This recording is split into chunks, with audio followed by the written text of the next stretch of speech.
Well,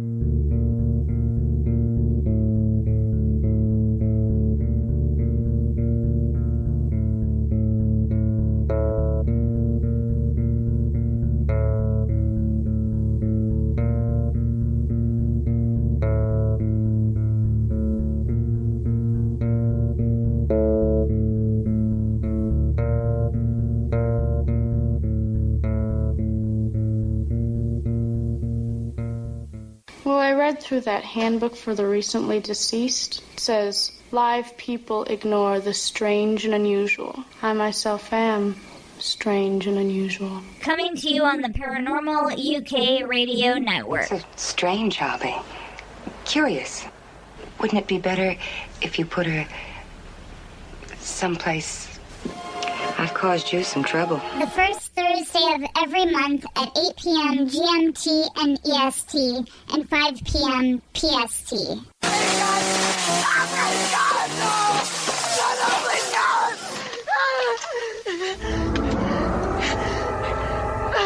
Are you mad at me? How mad at me are you? The female perspective on all things paranormal. I'll buy a cup if you buy a box of my delicious Girl Scout cookies. Do we have a deal? Are they made from real Girl Scouts? From the East Coast to the West Coast, across the pond and the world beyond. Captain Howdy said no. Captain who? Captain Howdy. Who's Captain Howdy? You know, I make the questions and he does the answers. Oh, Captain Howdy, yeah, I see. Nice. Oh. Not a psychiatrist, she needs a priest. She's already seen every psychiatrist in the world, and they sent me to you. Now you're going to send me back to them? Help her, just help her. What an excellent day for an exorcism. It's time for ParaDivas. They're here. Definition of diva. To describe a person who exudes great style and personality with confidence and expresses their own style and not letting others influence who they are or want to be. A person whose character makes them stand out from the rest. A person who tries to achieve what they want and who do not let people get in their way, and doing so with style and class. We are ParaDivas.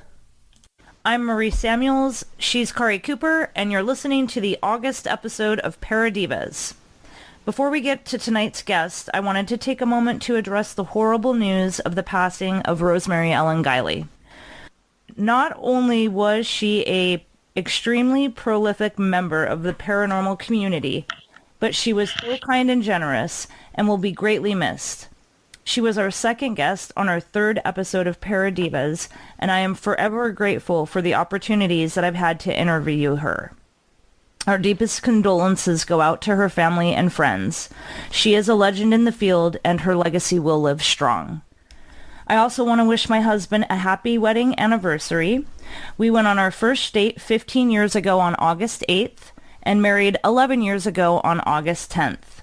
I could never imagine a life without you in it, honey, and happy anniversary. Happy anniversary, Marie. Thank you. You're welcome. And rest well, Rosemary. Yes. You were truly a gift to the paranormal community, and you'll be missed. Right. But, like you always said, you'll be around. That's right. That's right. And now she's getting the answer that she always seeked. That's right.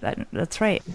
Now on to tonight's guest. Tonight we have a friend of Karai's. Her name is Alexa, and she has been dealing with a powerful diabolical presence for quite some time. Welcome to the show, Alexa. Thank you so much for taking the time to come on and tell us your story. Welcome to the show, Alexa. Yay! Hi. Thank you so much for having me. Thanks, Karai, for organizing all this. We've been talking about it for weeks now. And I should mention that I know Alexa quite well, and I was absolutely blown away by her story. And listeners tonight, I hope that you are too. I hope that you enjoy tonight's show, because it's very personal for me, because Alexa's a friend of mine and I had no idea. This really opened my eyes to a lot of the stories in the paranormal community, because I've always had a degree of skepticism, I think, which is natural for everybody. this really hit home because it was somebody in front of me telling me in person that they've had these experiences. So welcome, Alexa. We really appreciate you sharing your story with our listeners tonight.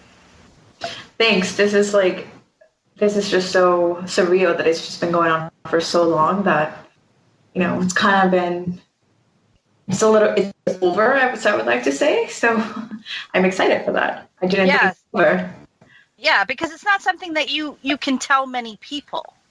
Yeah. And I think that, I mean, you didn't tell me until I told you that I started doing the show. Yeah, I remember that. And I was like, oh, hey, by the way. Yeah, like, as a matter of fact, Yeah. Yeah. So we like to start at the beginning. It's a good place to start as any. And so, Marie, do you want to start with the questioning? I think we both like to start out. What was your first experience? How did this begin? Yep. Okay. So I am Mexican, and we would spend my summers in my Mexican home in Mexico. And we didn't have any doors or anything in the bedroom, so it was just kind of a big flowy curtain. So I was really young. I was probably 5 years old, and I saw this little girl approaching me while I was playing one day. It's really late. I honestly should have not been playing because my mom told me to go to sleep, but never listen. So I saw this little girl, and we just started to play together. And ever since then, I had what my mom liked to call an imaginary friend. And then one day, I just didn't see her anymore. I was probably like 8 or 9, and that's kind of when I was leaving all the Barbies and all the toys, and I was more focusing on my appearance and maybe the way I looked, just growing up. And then I just didn't see this little girl anymore. This little girl turned into a dark shadow, a really tall man, just hanging out all the time. So for the first 3 years, and I think that's sort of a reoccurring theme, isn't it, Marie? Yeah, I think so. They initially they'll present themselves in a friendly manner so that they gain your trust. Yeah. Yeah. Yeah, I think I would have, if a really tall man would have approached me at 5 years old in the middle of the night, I probably would have screamed, right? Yeah. But if I have a little girl approaching me and, we just start playing for many, many years, and my parents just see it as an imaginary friend, then I'm not scared. I'm not, nothing bad's happening. Right. Now, when you saw the first time you saw the tall, dark, shadowy figure, that had to startle you, no matter your age. Yeah, absolutely. It was a really vivid memory I have, because I think that was just my first experience of this evil presence around me. I was immediately scared, right? I immediately looked for comfort in my imaginary friend that I had, but I never saw her again after that one time. And, I remember I went to my parents' bed and I was like, I want to sleep with you guys. And, my mom would always allow me to sleep with them. Every time I would say that I would see all these things or experience these things, my mom never brushed it off. I think she always believed me. She never once doubted me or just say, go back to bed, things don't exist. And so you had support. I did. I did have a lot of support from my mom. But there was no it was like, okay, honey, you're okay, get into bed.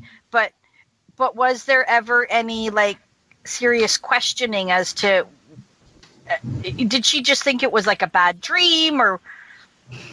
No, well, when I started telling my mom that I could see things around, I could feel a lot of things around. She wanted to make sure that it wasn't a human presence, right? That there was no one coming in through my window or, make sure all of that stuff was not happening. Because when you're young, you can't really, you might just think it's a bad dream or something, right? Yeah. I went into my mom's room once and I was like, Mom, there's a giant moth in my room. And it was a bat. So when you're a kid, you can't, Yeah. Sometimes you can't say what it actually is because you don't know, because your little kid, you view it differently. Yeah. Exactly. Yeah. So my mom would just wanted to make sure that it wasn't an actual man coming in my bed in the middle of the night. So when I first shared that with her, she immediately, took precautions with the doors and the windows and just making sure there was actually no one in there. Then, after that, we did, my mom and I actually did some research together on what seeing shadows and what feeling presence meant. So ever since I was little, I kind of knew what it was, right? And, okay. So when you did the research, what conclusion did you guys come to? We came to the conclusion that we're not necessarily religious, but I was baptized Catholic, and my family prays a lot. We necessarily don't go to church, but we kind of put all of our worries into the prayer. So I think the conclusion was, when you feel scared or when things are happening to you, you kind of take the blanket of prayer over you and you just pray. And did that help? It helped at some time. It did help for a little bit. It was kind of like a Band-Aid, right? You for the moment that I'm feeling scared, you could do a quick prayer and it was fine. But then it would come back the next day or in a week, right? So it was kind of like a small Band-Aid over the problem. So then, okay, so you've gone from having this sort of child, this apparition almost. Was it something that you could actually see? Yes, I could see her. Yes. So it was a full body like apparition. Could you see through her? Did you just think it was another child? Yeah, from what I remember, I thought it was just another child. Right? Okay, so it's just another kid. And then, so when when she was gone and you were around 8 or 9, it was like a shadow person? Yes, it was a shadow, and now it had the build of a man, right? So I could it wasn't a person. I couldn't see a person anymore. I could just see shadow. Shadow of man. And what did it do? So I would always see this girl when I was visiting my family in Mexico. Yeah. And that was kind of like every summer. And then back in the United States, where I actually grew up, we lived in an apartment complex. And I'm going to fast forward to when I was 10, 11 years old. In 2007, there was a big hurricane that struck Texas, which is where I lived. Hurricane Ike. And we were without electricity. Yeah, I remember. Without water, without food for a few days because we lived on the second floor and everything beneath us was flooded. Oh, gee. So anyway, so that happened and we recuperated just fine. I mean, it wasn't our building or apartment that were damaged, so we were just fine. But then 2 weeks later, there was a priest that came into the house. And he kind of did a blessing of the house, and I had 3 sisters, so he blessed us individually, and he blessed my parents, and he left. And I asked my mom about this when I was a little bit older because I didn't know what this priest was doing here. I mean, we never really went to church. And she mentioned that it was because she could, there was definitely something in the house that she could feel even more intense after the hurricane happened. And she believed that the priest took this entity with him on his Bible. Right. So immediately I was like, yes, finally, I don't have to worry about scary shadows or scary men visiting me at night. But I mean, that wasn't obviously the case, right? I don't know what this priest took. I don't know what his intentions were. I don't know what he did. I don't know if there was more than one presence at the house. Well, there's usually more than one presence, they say, because we actually... Marie, are you still there? Oh, yeah. Okay. Well, and maybe your mom was right to feel, because is your mom sort of sensitive to these kinds of things? Yes. My mom is very sensitive to these things. Okay. And so she was feeling that there was something bad, because I do know that bad spirits, demonic spirits, are attracted to places of tragedy. Right. Yeah, which at that time it was a big hurricane that wiped out the whole city. Right. So moving along. So you're here. You are. You're relieved now. You know this priest has come. You think that what's that noise? What is that noise? But thanks. Alexa, do you hear that? No, I don't. You, Marie? Yeah, it's starting to fade out, but it's still there. That's kind of strange. Now it's totally gone. Yeah, that was kind of strange. That was very strange. Anyway. Okay. Yeah, we always get some weird things that happen when we're recording the shows, I find. I don't know what it is. It's right. Am I right, Marie? Yeah, she is absolutely right. And every single time. Well, in our last show, we actually caught an EVP. Yeah, we did. But we were interviewing Michelle DeRoche, so that's not surprising. She's surrounded by these things. Okay, so moving along, after the priest left, because your mom, and rightfully so, she wanted him to come and maybe do a clearing of the house. Mm-hmm. You thought, okay, great, I'm free. This thing's going to be gone. Was it gone? Yes. No, it definitely was not gone. I think it was gone for a few years. We lived in that apartment, and then we moved to a different apartment where we actually had our own rooms, my sisters and I. And that's kind of when everything happened, or when most of the activity happened, that really made me afraid. Okay. So can you tell us a little bit about the things that started to happen? Yeah, for sure. So this apartment was physically way bigger than the one we used to live at. So, I mean, there was a lot of corners and there was a lot of empty space in this big apartment where we lived. Yeah. And, I could, when I would be showering, one time I was showering and I was on my way to my bedroom and I got pushed all the way down to my knees. Oh. And I've always kind of been known as the person that trips all the time. I'm just very clumsy. But, there was nothing in me that could convince me that I tripped all the way down to my knees. With the force of... I felt something on my back. Something definitely pushed me. I wouldn't just throw myself on the ground for nothing. And there was... My phone would just get thrown across the room. Things would just move.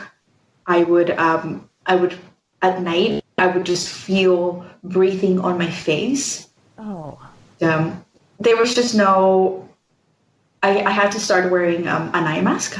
I would sleep with my eye mask so that I didn't want to see what's in there. I didn't want to open my eyes. And I think I just wanted to be in the dark because that was a better sense of relief than opening my eyes and seeing what was breathing on my face. Oh.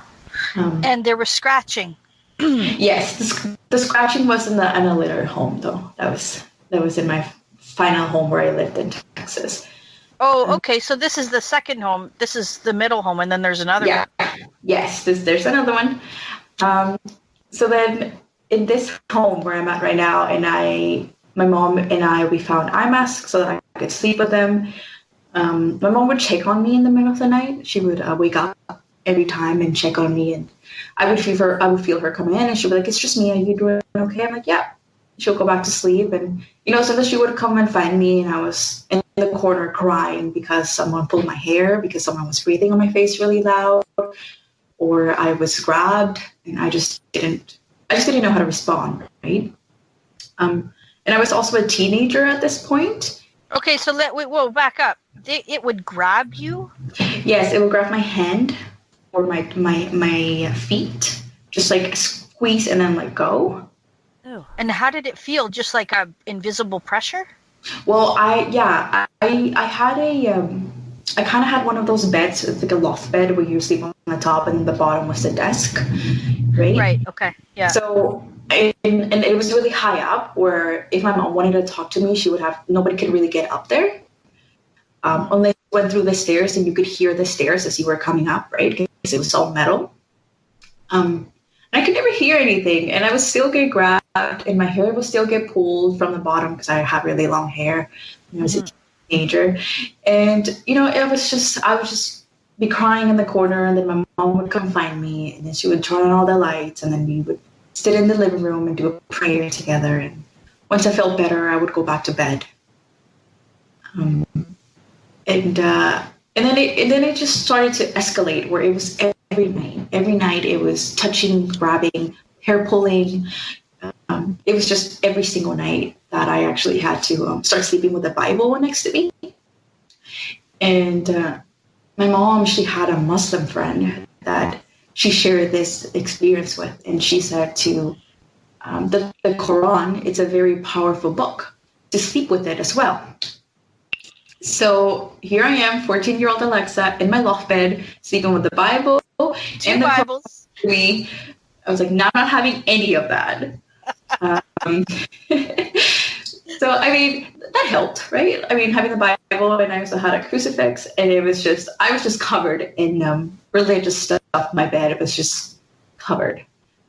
That, which is, alarming for a 14-year-old girl. I think I was hiding comics under my bed when I was 14. The comics you weren't supposed to read that add nudity, right, violence, but you've got which is kind of, when you're 14, you're on the cusp of discovering all those things. I couldn't imagine having that, because it's unseen, so it's not even an enemy you can fight, and it's so confusing and scary because 14 is formative enough, right? Like puberty and boys and school and dances and having your periods, for sure. So you not want to go back to 14 now. Upon review, 14 sucked. 14's hard enough without any kind of extra haunting going on. Right. Yeah. So now, when you slept with the Quran and the Bible, did that stop it at all? It wouldn't come that night where I would have both. Okay. It wouldn't come. Sometimes my mom would take the Bible and she would read it in the living room, for example, and wouldn't put it back. And that would happen again. And the only thing that I could think about that time, I would just look for my Bible underneath my pillows. I'm like, damn it! No wonder. And it would just come and it would pull your hair or grab you or... Yeah, it was kind of like taunting my sleep. That's part of what as far as I've researched, what I have found is that they will do that because sleep deprivation will make you weak. They try to keep you weak. Yeah. Oh my God, totally. Sleep deprivation was real. I'm already 14 and I can barely sleep, right? Because I'm so excited about what I'm going to wear the next day or how I'm going to do my hair. And you're excited about life still at 14. It's not 44 that you realize the rate of the world. Just kidding. Life is awesome. Okay, so how long did this go on for? You're 14. How long did this go on for? So we didn't live that long at that apartment. We probably lived there for 2 years. It happened constantly, right, on and off. Sometimes I would have like a week or 2 week break. Then it would come back, and my parents, their marriage was still really good. Everything was fine. The relationship with my sister was fine. It was just we were a solid family, except all this random stuff that were disturbing my sleep. And also because I'm already 14 at this time, and I can use the internet, and I have my own laptop or whatever, I could research all these things, right? Yeah. I could research what it means. I could research why me. I can research how to get rid of it, and I try to get rid of it. So you researched those things, and what did you find? So I basically found that, when it came to the question of why me, I basically found that, it was, no one really knows why you. It just kind of happens. You either put yourself in the situation, or you don't. And I remember trying to think back to myself. I'm like, I never did anything to kind of open this portal, or yeah, because they say if you use Ouija boards, or I mean, some people will say if you use tarot cards, which is, I don't know if that's the same thing, because you, pardon? Some people even say yoga can, which I know is ridiculous, right? But downward dog is the devil. You're pointing yourself towards hell. Oh my God, if that's true, I'm so going to hell, because I've been doing yoga since I was like 5 years old, and my mom's going to go to hell too, because she still does yoga. Is that true? Yeah, the current Pope has said that. Recently released a statement that yoga can create a demonic possession. Maybe because you're opening yourself up, though. I can see that in one way, because like if you are meditating, right?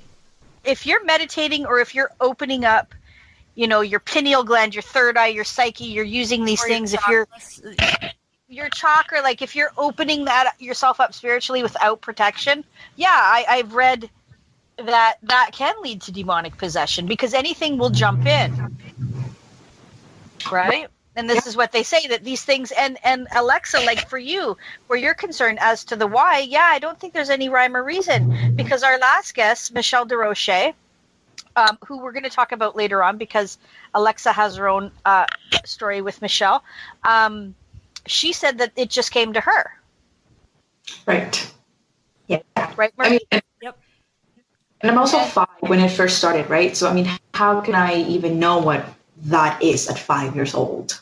Right. Well, I'm wondering if maybe like, the place in Mexico where you lived, I mean, there's a lot of, like I say, and I go back to how these evil spirits, these demonic, whatever you want to call them, are attracted to places that are rife with conflict, bloody conflict, war, pain, suffering. Right. And so maybe that was like where you were, or the area that you were in Mexico. It could be sort of a place that's frequented by that. I mean, I don't know, because it sounds like I don't feel like you had, from what I've told you, and we'll get to more of that in the story, I don't feel like you've had a bunch of different hauntings. I feel like it was just one. Yeah, I think it just kind of manifested itself in what it was correct at the moment, right? And I think it went on with the age that I was at, or what I was going through. Well, because it got progressively worse. Yeah, it did. So let's go there now. Can you tell us a bit about that? Yeah, so we live in this apartment where all this thing that's disturbing my sleep is going on. And we move out of that apartment, and we actually go to a house. And in this house, once again, I had my own room. And, the house was a very old house. We kind of lived in a more, not prestigious side of the city. So all really you could get in that neighborhood was the smaller, older houses. Yeah. So we move into this house, and it has an attic. And I was like, I watch so many scary movies, and I know that attics is just the wrong place to be at. You should never go there. So you're like, no attic. And I was like, no, we're closing that off. We're never going up there. Did you get a bad feeling from the attic, or you were just so like?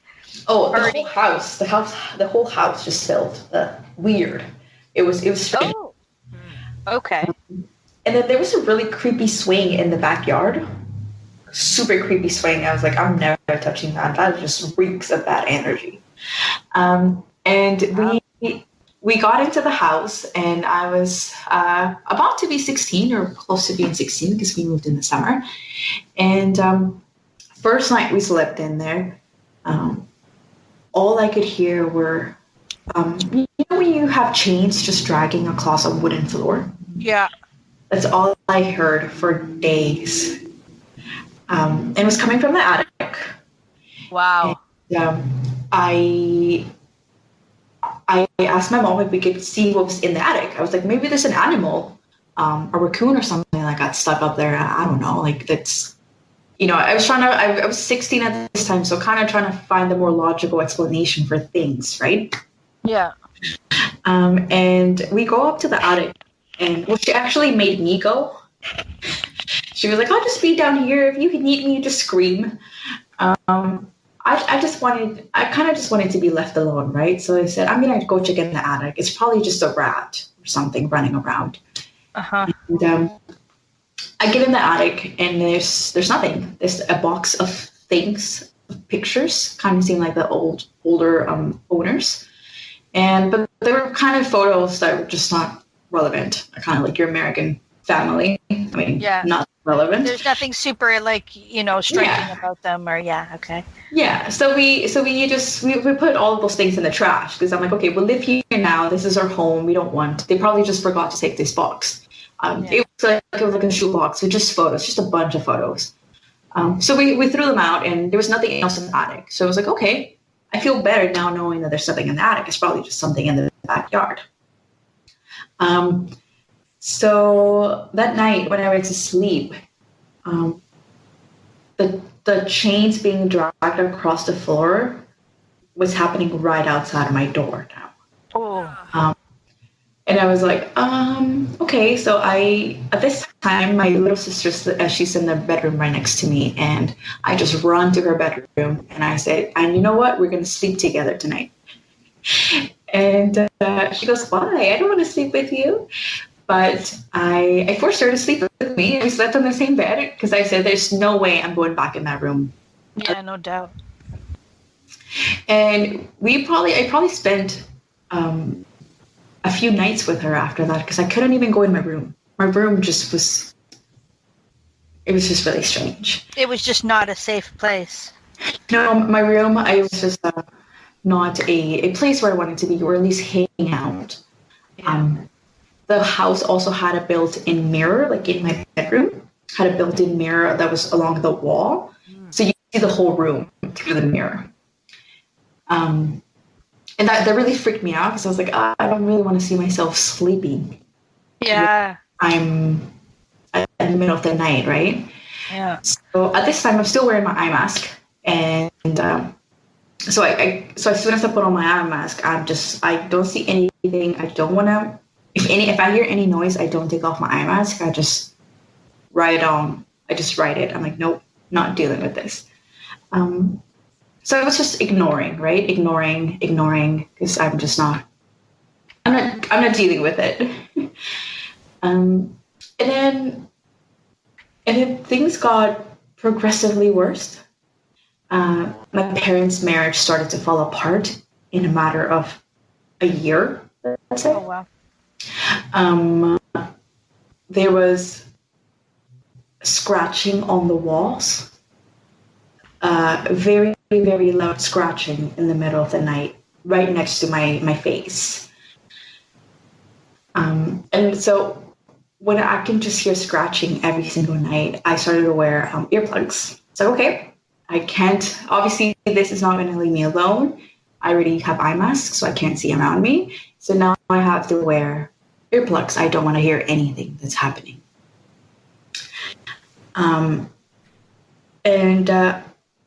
So I wear my earplugs from now on, and things seem to be calming down for like at least a few months. And now there's knocking on my windows. Now this is happening during the day as well. Oh my gosh! So it's not. I'm not limited to night. When you're at school or when you're at home? No, when I'm at home. So nothing ever happened at school? No.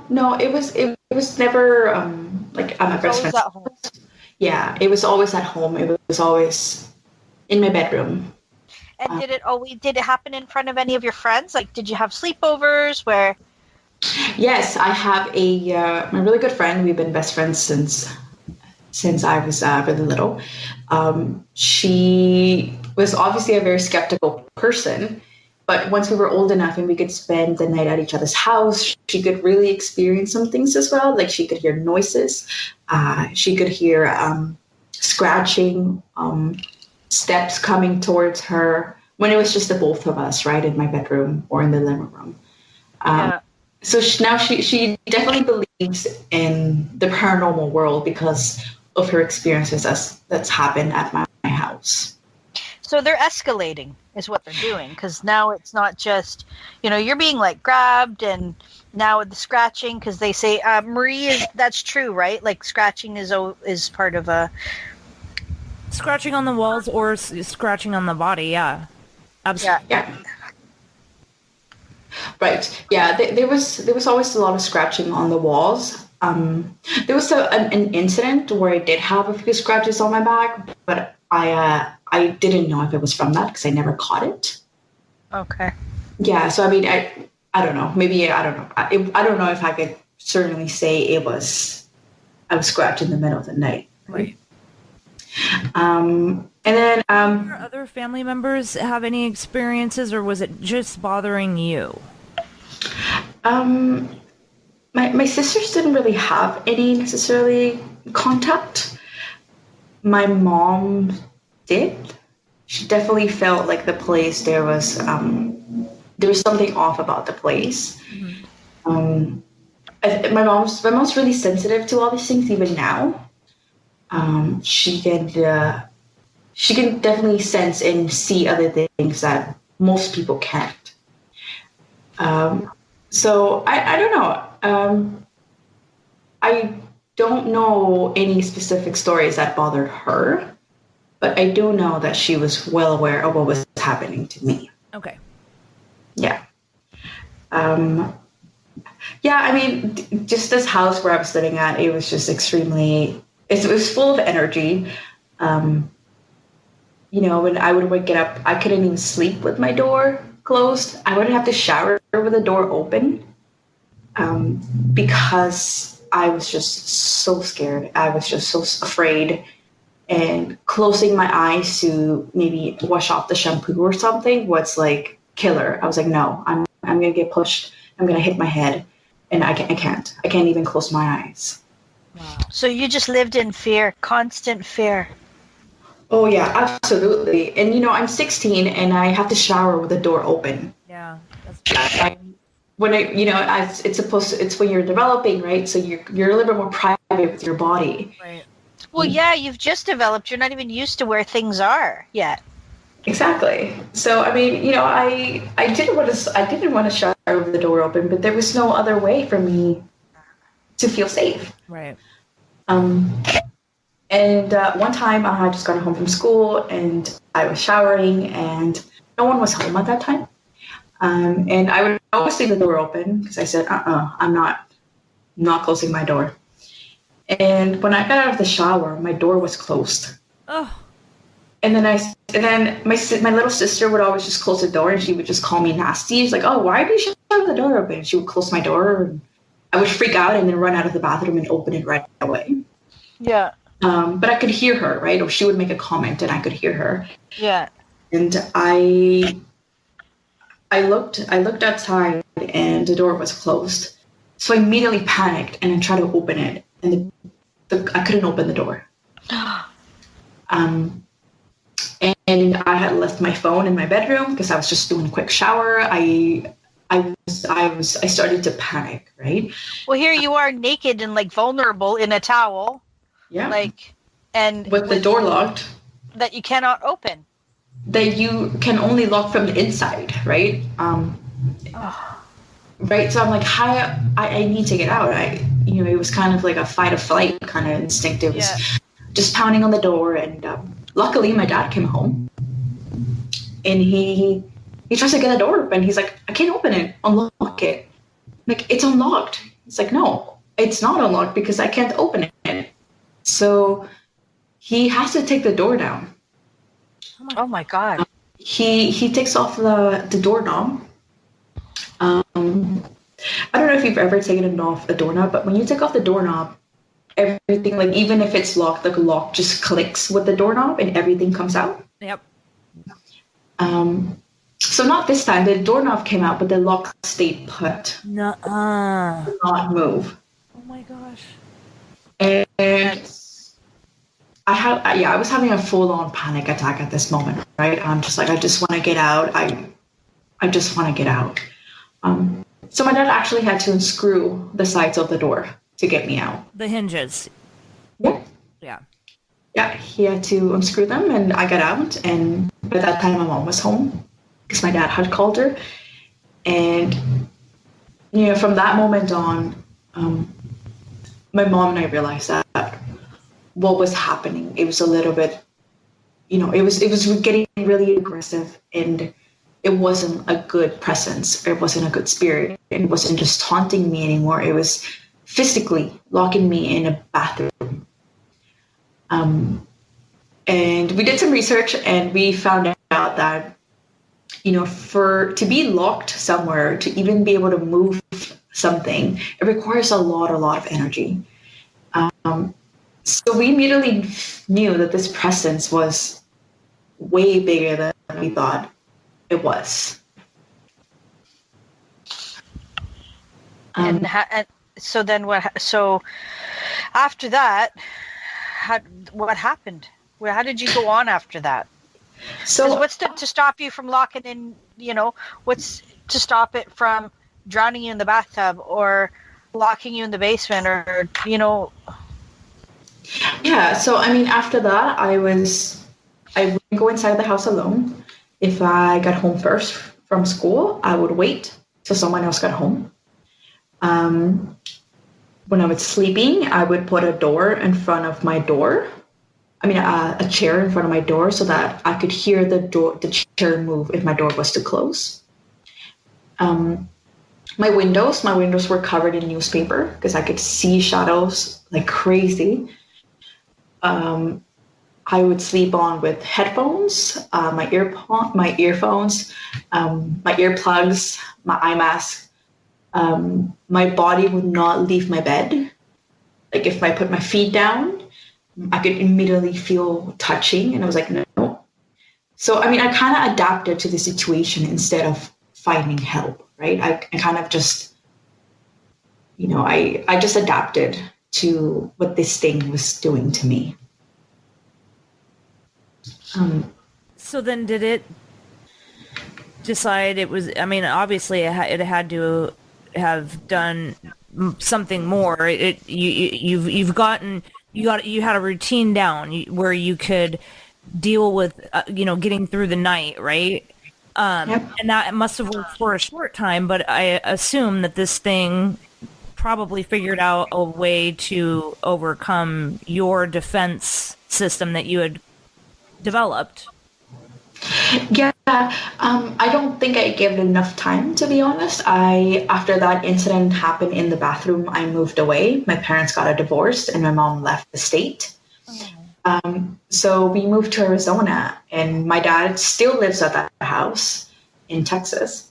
And when I visit Texas, there's just, there's nowhere I can go in the living room, but that's about it. I don't even go in the bathroom. I just kind of hang out in the living room, and I don't look towards my room. I just don't look there. It was just a really scary time, right? I had to do all these prayers before I went to sleep, and the Bible next to me, and I would have to sleep with my eye mask and my earplugs. I just had to do all these things in order to get a decent sleep. In order to survive. Okay, when you moved away, what happened when you moved away? Did anything happen when you lived? Because you moved to Canada, right? Yes, I was in Arizona for 3 months, and then I came to Canada back in 2015. And did anything happen when you were in Arizona? Not necessarily. No. I feel like the presence of just having someone there was there all the time. But there was no manifestations in Arizona. No, there was no manifestations. I was like, yes, like this thing has let me alone. If anything, I believe that the bedroom that I was in, place where I was in, was kind of causing these attacks. Okay. So I was just really happy to leave that house and not be there anymore, not have to sleep there anymore. And yeah, I bet.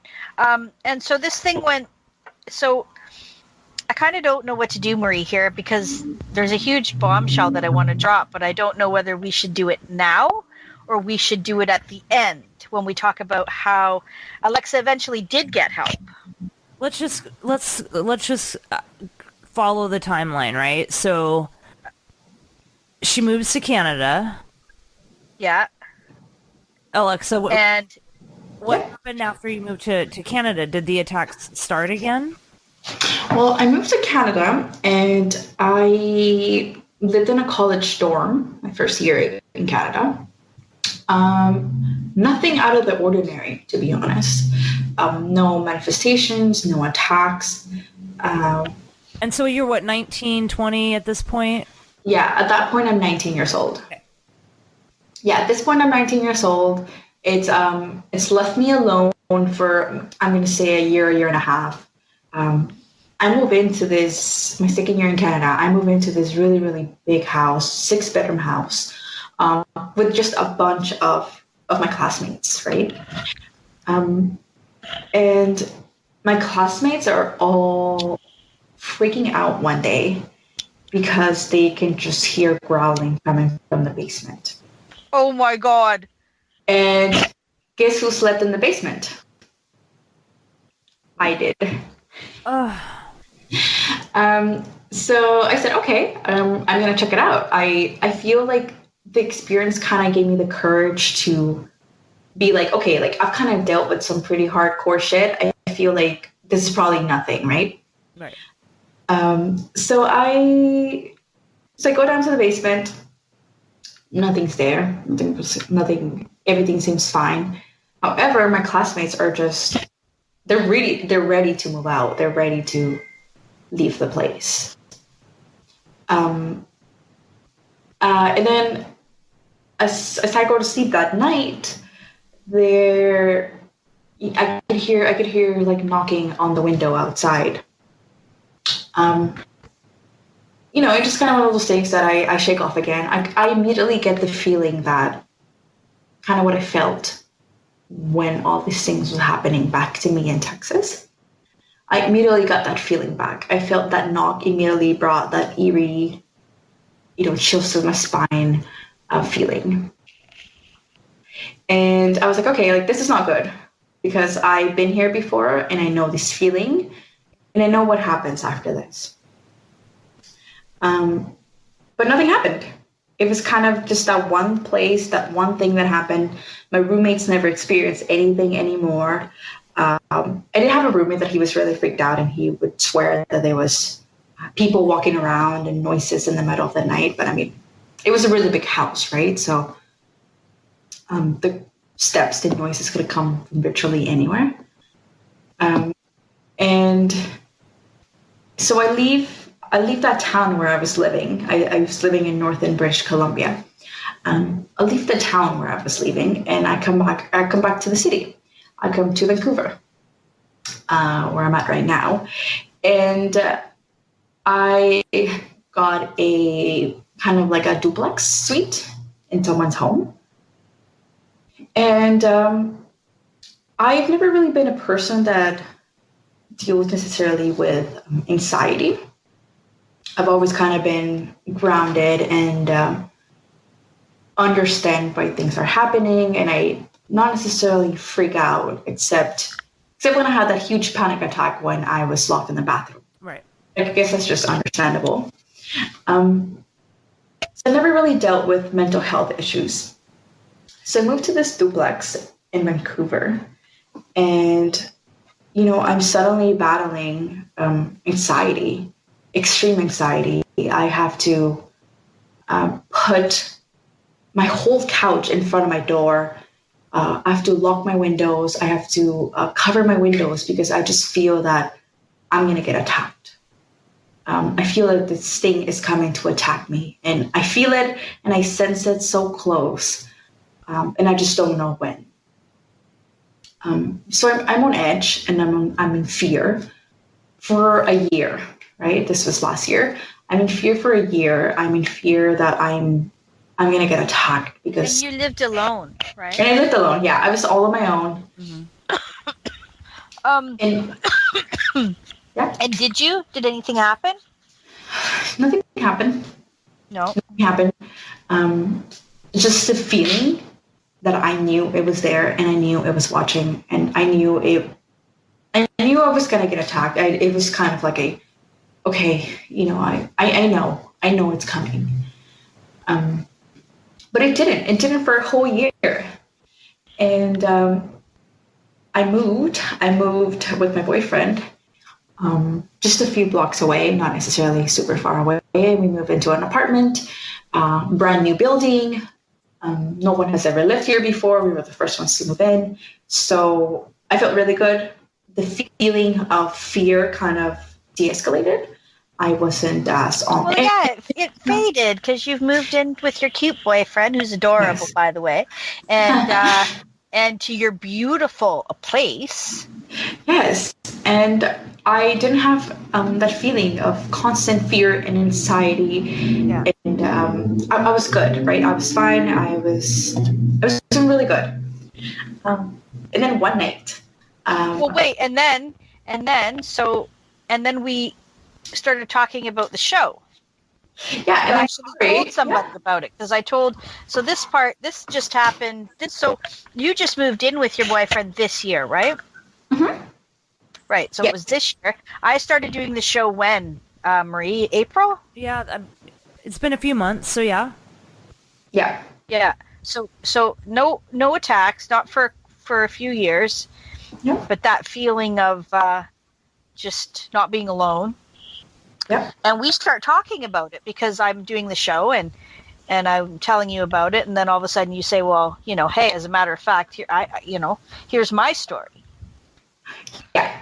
Yeah. So and then what happened? So you talked to me about the podcast, right? And I said, oh my God, well, I have my own story. So I kind of go back and tell her everything I just said.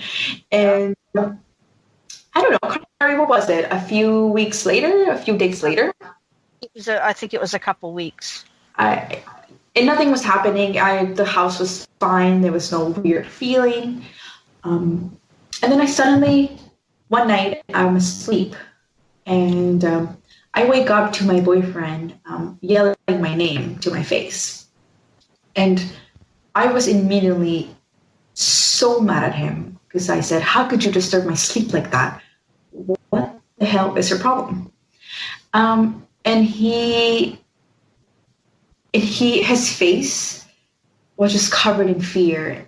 And I asked him what was happening. And he said that I was shaking uncontrollably and I had my hands up in the air and I was gasping for air. And that he had tried to wake me. Oh my goodness. For the Sounds past... like something was... What's that? Sorry, go ahead. He'd been trying to wake you for what? Yeah, he had been trying to wake me for the past 10 to 20 seconds and I wouldn't come to. He was shaking me. He was yelling my name and I couldn't come to. And So I wonder if it looked like you were being strangled, because that to me sounds like somebody looks like they're being strangled. Yes, that's what he mentioned. He mentioned that I was gasping for air and my hands up as if I was trying to push something away, and just shaking up and down. And I don't remember any of this. I don't remember having a bad dream. I don't remember fighting anything. I honestly just thought I was sleeping. And my boyfriend has always been really skeptical about these things. I mean, you kind of have to talk to a certain audience about these things, right? You can't just freely say out because people just might think you're crazy. And he's always been skeptical. And after that happened, he was just, I respect the world, right? I respect the paranormal world because I have no idea what that was. And when he woke me up and he told me what had just happened, I remember I just started crying. I was just crying and crying and crying because I was like, oh my God, I knew I was back. I just immediately knew that what I felt right after, I said, no, this is, it's back, and it's not going to leave me alone, because I'm not alone anymore. I have a partner with me, and I'm happy, right? And I don't know. I just felt so devastated because I thought I was free, because I was free for 2-3 years. And then it came back, and it came back full force. Right. So that's not the only thing that happened, Marie, because Alexa, so I immediately started to panic and feel very bad because one of the things, that I know from research and Art Bell shows is that you give these things attention and it gives them, you're not supposed to, like you're not supposed to give them attention. And so I immediately got very worried. And a few more things happened in my search. So we actually, Alexa said, "I'm going to go get some holy water." Right. Pardon? Yes. I'm gonna assume that you felt guilty, Karai. I did. I felt awful because I even said, like, well, it's coming back because you're talking about it. Yeah, because this is something I don't share. Yeah. I don't go on a first date and I say, hey, by the way, I've been haunted my whole life. Yeah, there's 3 of us right now, but he's not going to pay the check. Right. Yeah, so it's definitely something I don't share, something I don't talk about rarely with anybody. So I mean, that could have angered it, or moving in with your boyfriend could have angered it, because you've never lived, Yeah, it seemed like the longest span she had without activity was when she lived alone. So I don't think this thing wanted her to be happy and to feel like to have, love and be in a loving environment. Or Absolutely. even just have support. Yeah, no, when I was living alone, I was new in Canada. I didn't have any family or friends here. I came all by myself. So I knew nobody. And it was a very lonely time when I first came to Canada. And then I made friends. And then I come to Vancouver, where, again, I don't know anybody. I don't have any friends or family that lives here. And I'm alone, and I'm alone again. And it was a pretty miserable time, right? Because I'm alone, and I've always been used to being surrounded by my mom and my sisters, and then I'm suddenly alone, and I was obviously not happy. I was battling my own demons inside, right? My own, wow, this is what it feels to actually be truly alone. Yeah. So yeah, I wasn't bothering me when I was truly alone, and I was trying to find ways or trying to get to know myself. So now, Karai, you're feeling guilty because and now I'm also going to assume that you feel that you need to do anything you can to help her. Absolutely. And so what happened next? What was your path? I offered to steal some holy water from the church. Steal? Wait a second. No, I need to rephrase that. No, I'm not lying. Because you know what? She said I need to go get holy water from the church. And I'm like, I'll steal it for you. And Grace will come. Grace is our buddy at work. And Grace was like, okay.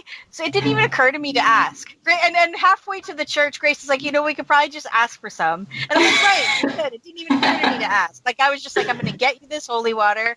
I don't care what it takes. If that's what you need, if that's what you want to feel safe. And that wasn't guilt, because even if I didn't have anything to do with it, I still would have. What would Harry Potter do? That's what I ask myself in any situation. And that's what Harry Potter would have done. He would have stolen holy water. Well, yeah. I think at the church, I would let. I don't think you stole it, right? Like, it's there for the taking. If someone, the church would gladly let you take it, and they did. They did. So yeah, right. Alexa, we mentioned really bad. Yeah, I know, and I'm sorry to any of our viewers. I'm not. I know that's disrespectful, but I was more concerned about my friend. I'm just trying to correct your nomenclature. I don't think stealing isn't the proper word, right? You didn't steal it. You just took it because the church would have let you take it. Oh, okay. Yeah. I didn't know that. You know what I mean? I thought they were like super territorial with their holy water. Like, we can't just be flinging this around. I don't know. I'm not Catholic. I've never tried to get holy water, but I would just go if I had to go get holy water, I would just go into a Catholic church, boldly take it. I wouldn't be as sneaky about it. I'd just take my little bottle and be like, that's what it's here for, right? Like, we had huge bottles too. It's not even like we had a little one. I think we had water bottles, didn't we? Yeah. We were like, we didn't even come prepared, okay? Because that would have been fine. But I mean, that to me is stealing. And like, I went to Catholic school, so I know how important it is and how sacred churches are and how serious they are. And I mean, Catholics have some of the most beautiful churches, and not getting into a whole religious discussion here. We did, but it wasn't Catholic. Was that the Catholic church we went to? I think. Yeah, it was the Anglican Cathedral. Yeah. Right. Okay. Yeah. And we did. We went and got some. Well, I think what Karai meant to say is that we were destined, or we were going to be able to get holy water, even if it meant taking it without permission. Yes. We were going to get that holy water. Yeah, we were going to get that holy water because, and I think that had just happened the night before, Karai, if I'm not mistaken. Yeah, it did. It had happened the night before. That's why we weren't prepared. Yes. So I came into work and I told Karai about this, and we went to the church after on our lunch break, and we got some holy water, and then I brought it back to the house. And the reason why I thought of holy water was because I shared with my mom what had happened that night. I shared with her the following morning, and she said, "Okay, well, this is a new space, so let's do kind of like a small home blessing to get rid of any bad energy that's probably in the house." So that's where I got the holy water idea, and I said, "Yeah, that's perfect. Let's just get holy water and do a little prayer and sprinkle holy water in the corners and all that, right? All that good stuff." So we do that. We take holy water, and I come and do the little house blessing, and everything seems fine. We have our floors are wooden floors, so you can hear when you're walking on them, and I could hear so many of them, and I would yell for my boyfriend, and I would say, "Why are you walking so much? Like, what are you doing?" And he would, he would come back in from the living room. It's like, "Hey, I'm just sitting down. What's going on?" And these steps were just kind of circling around the area where I was at. So anyways, I was like, okay, just brushing it off. No big deal. One time my boyfriend, he left to go get groceries or something, and we have a big mirror in one of the bedrooms. And I kind of just happened to look over, and he was standing there. My boyfriend was standing there, watching me. And I said, "What are you doing?" And then it clicked into me that he had left 5 minutes ago. And I just closed the door. I just closed the bedroom, and I was like, okay, it's manifesting itself daily. It's manifesting itself in my boyfriend's form. Yeah, that's I trust in someone I love. So I immediately just didn't feel safe, right? Because I was like, okay, it's gaining energy, it's gaining strength, and it's gaining it really, really fast. In the meantime, Sorry, go ahead. In the meantime, I had my best friend, the one that had experienced some things back in my Texas homes when I was younger. She came to visit me for the first time, and she got to spend the night here at our place, and she took the guest bedroom, and we went to work the next day. I think it was a Friday or something when she arrived, and we had to work the next day. I mean, she got here on a Thursday and we worked Friday. Yeah. So we went to work, and she texted me at like 10:30 a.m. and she asked me if we were still home. And I said, "No, we've been at work for a few hours now. What's up?" She goes, "Okay, well, I can just hear someone around the house. I can hear them walking, and I hear noises, and I'm just gonna stay in the bedroom because I don't feel safe." So immediately I'm like, okay, She's been the only other person that's had experience one-on-one things with this thing that had been following around. So I said, okay, make sure that there's actually no one in the apartment, like an actual human person in the apartment. So that means you're safe. And then we are going to deal with it later. So, she only visits for a few days. And then Karai and I are talking, and we're trying to find ways to get help. We're trying to find things to do. She sends me links to do a clearing of the house. I kind of put up that Band-Aid of prayer once again. And, things just keep happening. Tell them, Alexandra, tell them about Brody's experience. Yeah. With the keys.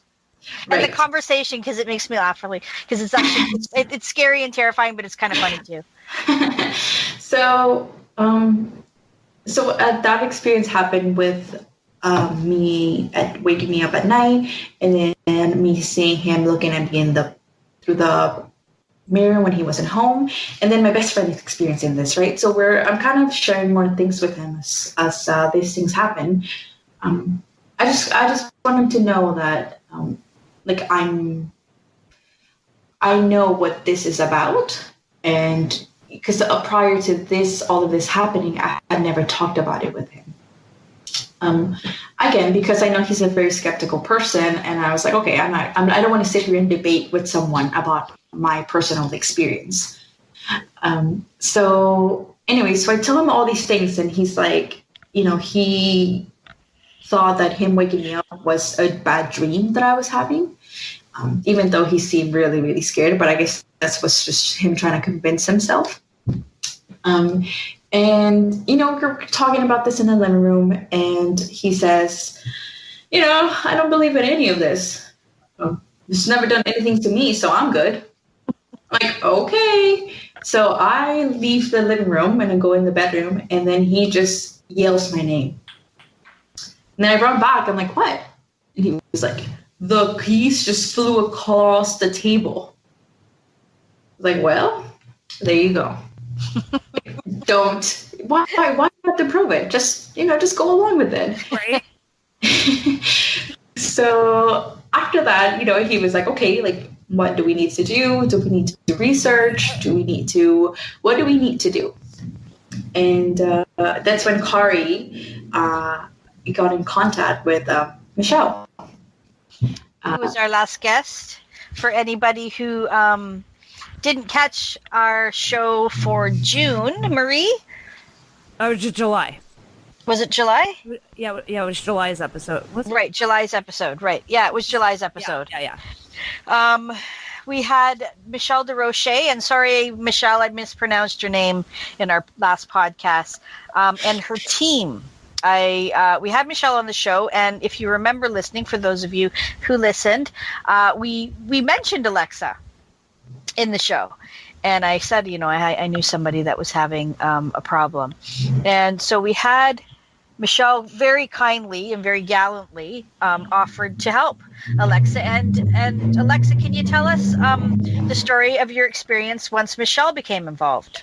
What happened from the beginning? So she contacted you. Or you contacted her? Okay. Yeah, she contacted me, I believe. She sent me. Oh no, I sent her an email telling her that I was a friend of Karai's and that she had sent me and that she could help me. And she requested some photos of me and my boyfriend and my apartment and the building. And then she does remote clearings. With the team that she works with. And I believe that she told Karai that it was going to happen on a Thursday. And I shared it with my boyfriend. We were in the apartment, and I said, my friend, she got me help from Michelle. She's very well respected in the paranormal community, and she's going to be doing remote clearing for us. And hopefully this helps her situation. So we just kind of went a longer day, and I think Michelle contacted Karai to let her know that it had fled, that it wasn't present at that moment, and she believed it was because I had talked about it in the apartment. Yeah. So it hurt me, so it fled because this knew that she was coming. Yeah. So then she said that she would try the element of surprise. She wouldn't tell me when it was going to happen, so I couldn't share, and that she was going to tell Karai, so Karai couldn't share with me. And then that's when it started to get really real. She told Karai and I that this attachment that had been clinging on to me was actually demonic. Oh, that's the bombshell. That it was actually demonic, and it was ceremonial, which means that it was purposely put there by someone. And if we could just go back and think when things started to happen to me, I was 5 years old. So it's just so amazing how someone would want to put a demonic attachment on a 5-year-old girl. That's crazy. Terrible. It just does not make sense. So Michelle went in and she cleared me of this big demonic presence. And immediately I started to feel alone. I started to feel empty, and almost like if I was sad in some way. Were you lacking motivation? Just like you just didn't want to do anything at all? Yeah, kind of when you're having an off day, it's just a blah day. I felt very alone, right? I just felt it wasn't me. I didn't feel complete for that. That's weird because Michelle told me to make sure you were okay. She didn't give me any details. She never gave me any details of your situation. But she did say, I think on the day she did it, you should check on her because she might feel very alone. And I think that's what she said. I'm looking back at her text, and that's exactly what she said. Right. Yeah. Yeah. And but I mean, when you have this attachment with you for so long, and then it's removed. As crazy as it sounds, that makes sense that you would feel the emptiness of where it was. But I'm scared. This story scares me because there's 3 stages of demonic possession, and the first one is obsession, the second one is infestation, and the third one is possession. And you were in the infestation phase. Oppression. Yeah, oppression. That's the first one, right? Oppression, not obsession? Yeah. Suppression. Sorry, oppression. Yeah. But it sounds like you were in the infestation stage. Oh, absolutely. And I was in it for a very long time as well. Yeah. I mean, I don't know what kind of shielded me from not hitting that third stage. Maybe your faith. Maybe, yeah. And again, I'm not a religious person, right? I don't go to church or any of that, but it just kind of shield myself in prayer when things were going really, really wrong. But that's the whole thing. Like, I don't think you have to go to church doesn't make you spiritual. That's right, exactly. Like, like going to church and being religious doesn't make you a believer. Well, and not only that, it doesn't you're going to be spiritual with God in your own way, whatever your idea of God is. Right. Yeah.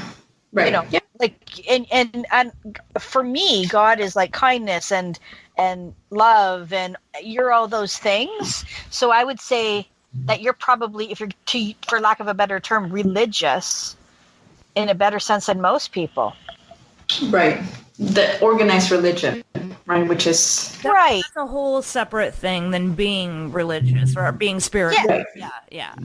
And having faith. and having faith. That's it. That's it, Karai, is having faith. Like, anybody can go to church every Sunday. That doesn't guarantee them a ticket into heaven. Right. Ooh. Oh my gosh. I know somebody who is a self-proclaimed Christian, and they are constantly posting like anti-immigration, anti-judo, like anti this, anti that, and it's like, oh my God, what happened to Jesus? Like, God is love. But see, what happened? Go to church on the weekend, and that makes it okay, right? Hate your next door neighbor, but don't forget to say grace. Isn't that even destruction? Eric Burdon and the Animals. That's one of my favorite song lyrics, because it's true. That's hypocritical. So I mean, I would say that your faith probably is what protected you, because I remember our first guest, Andrea Perrin, who lived in the Conjuring house. Mm-hmm. And very famous, paranormal researcher Lorraine Warren gave her the advice: if you're ever scared, if anything ever happens, say this little prayer. And they would do it, and it never worked. But Andrea said, when we would cry out to God and be like, "Oh God, please help me," that's when they would get the thing would go away. Right. So you, after Michelle, Michelle came in and remotely cleared your demonic attachment. And her team. Yeah. You were feeling lonely, and how else were you describing that? Sad, no motivation, just kind of alone, just off, right? Just kind of not feeling the greatest. And I was really confused, because I said, I should be jumping with joy right now. I should be, celebrating that this thing is gone and it can't do anything to me anymore or the people I love. It's gone. And, I was obviously excited that it was gone, but I couldn't feel excited. I just felt very, very sad and alone. And how long did that last? Oh, it was only a few days. Michelle and I, we kept emailing back and forth about how I was feeling. She kept checking in on me. I think it was like 3 nights after she had cleared me from this demonic presence that I could hear, cracking noise, kind of like when your jaw cracks, over and over as I was trying to sleep right on my face. And I said, okay, I'm clear, so I don't know what this is, and I need to be able to ignore it, and I need to go to sleep.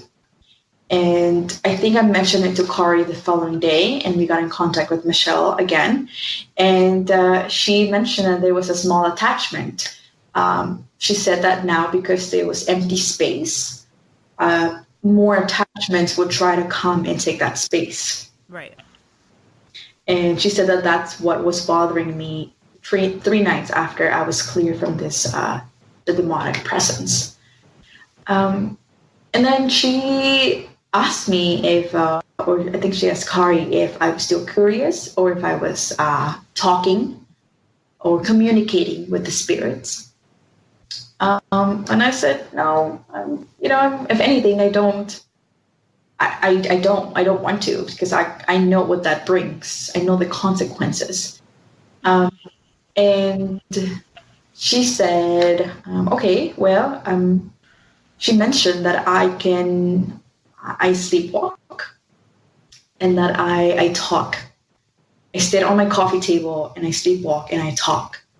And that's a way of communication, because I'm not conscious. So once we heard that, once she said that to me, I had a dream where I was sitting in my living room talking. I could see myself talking.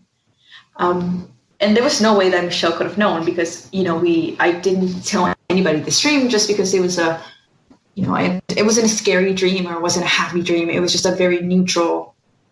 It's my living room. I can see my living room, and I can see myself, and that was it. Then I woke up, And so when she mentioned that to me the next day, saying that I was in my living room and she could clearly see me doing this, which was talking and conversating while I was asleep in my living room instead of my bed. Wow. So immediately I was like, okay, like that's super, super freaky, because I had a dream about that. And I thought it was a dream, but it seemed to me that it wasn't. It was actually doing that. And she labeled this as an out-of-body experience, where I can kind of like leave my body but still stay within range, and that I can see myself sleeping or picturing doing things. But it's actually me physically doing them, but I'm just asleep. So after she told me that, you know, my boyfriend and I took action. We put stuff on the door so he can wake up if I get up. We put things kind of where I would step away if I was to get off the bed. And, you know, ever since I got cleared from the first attachment and now the smaller second one, I haven't had any of those dreams or that experience, I believe. So I think the communication's all kind of been cut at this moment. So you feel like you're totally clean and no more, you're not having any noises or anything going on? No, not at the moment. You know, my sleeping has been really well. Everything's going well. The feeling of anxiety has decreased so much. I'm not on edge. I'm not scared anymore. I'm not scared of being in my own home. Mm-hmm. That's good. Yeah, it's awesome. I can definitely feel a difference, but it took me a week or so to feel better, because I was feeling pretty lonely and pretty sad the first few days. Wow, she was right about that. So, folks who are listening, if you have a similar problem and you're listening to this and you're like, oh, this is me, get in touch with Michelle. Her name's Michelle DeRoche. You could probably reach her on Facebook through the Facebook page Canada's Most Haunted, or you can find her, look on ParaDivas on Podbean or on our YouTube page, just to I think she has a website there. She has a website. Yeah, she does too. Yeah, send me your information. It's Canada's Most Haunted. That's right, Marie? Yeah. Yeah. Okay. So then now you're cleared. Yes, I'm cleared. I feel great. Nothing's been happening at the house. I don't have nightmares. I actually have quite a bit of nightmares, to be honest. My sleeping has been good. I haven't been sleepwalking. She also asked me to do this grounding technique, which I think she talked about it in the last episode when you guys had her. Mm-hmm. And she said that, you know, once I was clear, that continuing to do the grounding technique was going to help me to kind of stay more in touch with myself and repel any negative energy that was coming my way.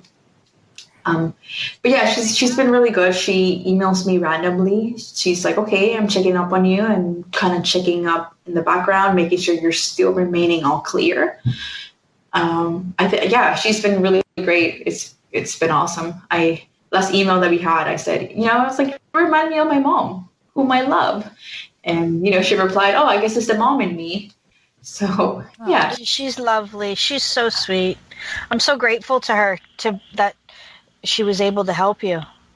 Yes, so am I. Yeah, it's definitely something that I wish it would have happened sooner. No, but between the first time she remotely helped you and the second time she came back to get the smaller attachment, in between those two times, were you doing the grounding technique, or was there a day or two or all that maybe you didn't do the grounding? I did so when she first started clear to me, the first time ever, it fled. So nothing happened, and she didn't give me to do the grounding technique. No, not until she got rid of it, right? Yeah, she got me to go to the grounding technique when she got rid of the first demonic presence. And after that, did you do the grounding every day? Yes, I did do the grounding every day. I still do the grounding exercise. It does help. My mind is just so busy that it took me a little bit of time to not think of anything while I'm doing it. But yeah, I haven't had any more experiences so far, so I think it all works. Well, it does. I mean, I started to get worried too because someone said to me, if you're talking about all these demons and, all this bad stuff, like, they're listening. They can hear you. Kind of like when you stare into the abyss stares back. You ever hear that quote? And you're giving it attention too, right? Like, you're giving it attention. And so a bowl randomly fell off my shelf while nobody was in the room. It was one of my favorite bowls, shaped like a red cardinal. And so I immediately was like, oh my gosh, Alexa's buddy's coming after me. Pardon? A bowl? Yeah. A bowl like a decorative bowl? Yeah. Shaped like a red cardinal? Yeah. Like a bird? Yeah. It was really cool. It's like a bowl, and then it was red, and then it had wings on the side, and there was a head on one end, but it was perfectly round. Really cool. It's beautiful. It was beautiful. And, did you hear that? Yeah. Alexa, did you hear it? Yeah, I do. Okay. Are you by a window or something where there's traffic? Me? Yeah. Yes, I am. Okay. Oh, okay. That's probably what it is. Can you shut that window, please?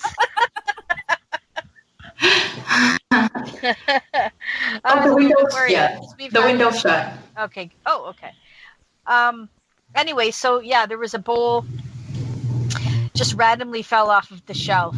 So I got worried because, I'm like, is something... Because you're helping me at the moment, right? Yeah, and I mean, that people can get, but so I had Michelle clear my house. I sent her the photos, the address, all the things that you need to send. And she did an RV of my house.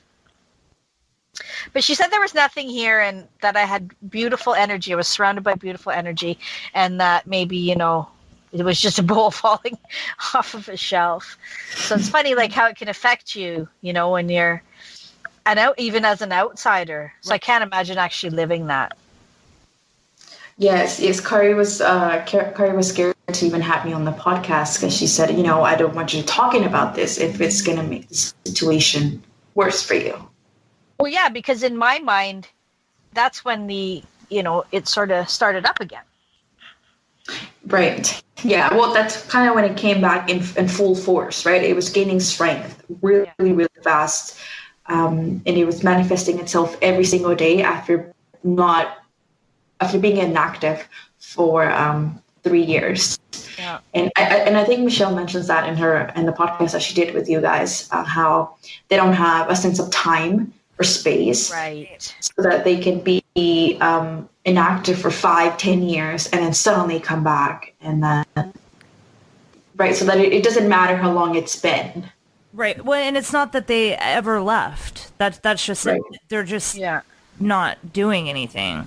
They're just they're not doing anything, and they have a totally different sense of time. I don't even know if time is a thing to them. I don't think it is, because I have a friend in Chilliwack who's very knowledgeable about these things, and we were on our way to a concert actually, and I was talking to her about the Amityville horror podcast that we did with Laura DiDio, and how I was just, I'd always had this deep curiosity of it ever since I started getting into this sort of paranormal interest around 10 years old. And, I think that was how old I was when I first snuck in and saw the movie on TV when my cousin was watching it. And I got really paranoid about it and said, when you think about these things, are they attracted? And my friend Jackie said, she said, oh yeah, absolutely. And you have to be very careful. And I said, yeah, but how could something like from another time and place that doesn't even know who I am affect me? And she said, draw a dot on a piece of paper and draw another dot on draw a dot on the under end of the piece of paper. And then she showed me and she said, what's the quickest way to get from dot to dot? And I said, in a straight line. And she's like, no. And she folded the paper over. So the dots touched. And she said, that's what it's like. Like there's no concept of that. Right. Well, that is a flippin' hell of a story, Alexa. I'm sorry that you had to wait so long to.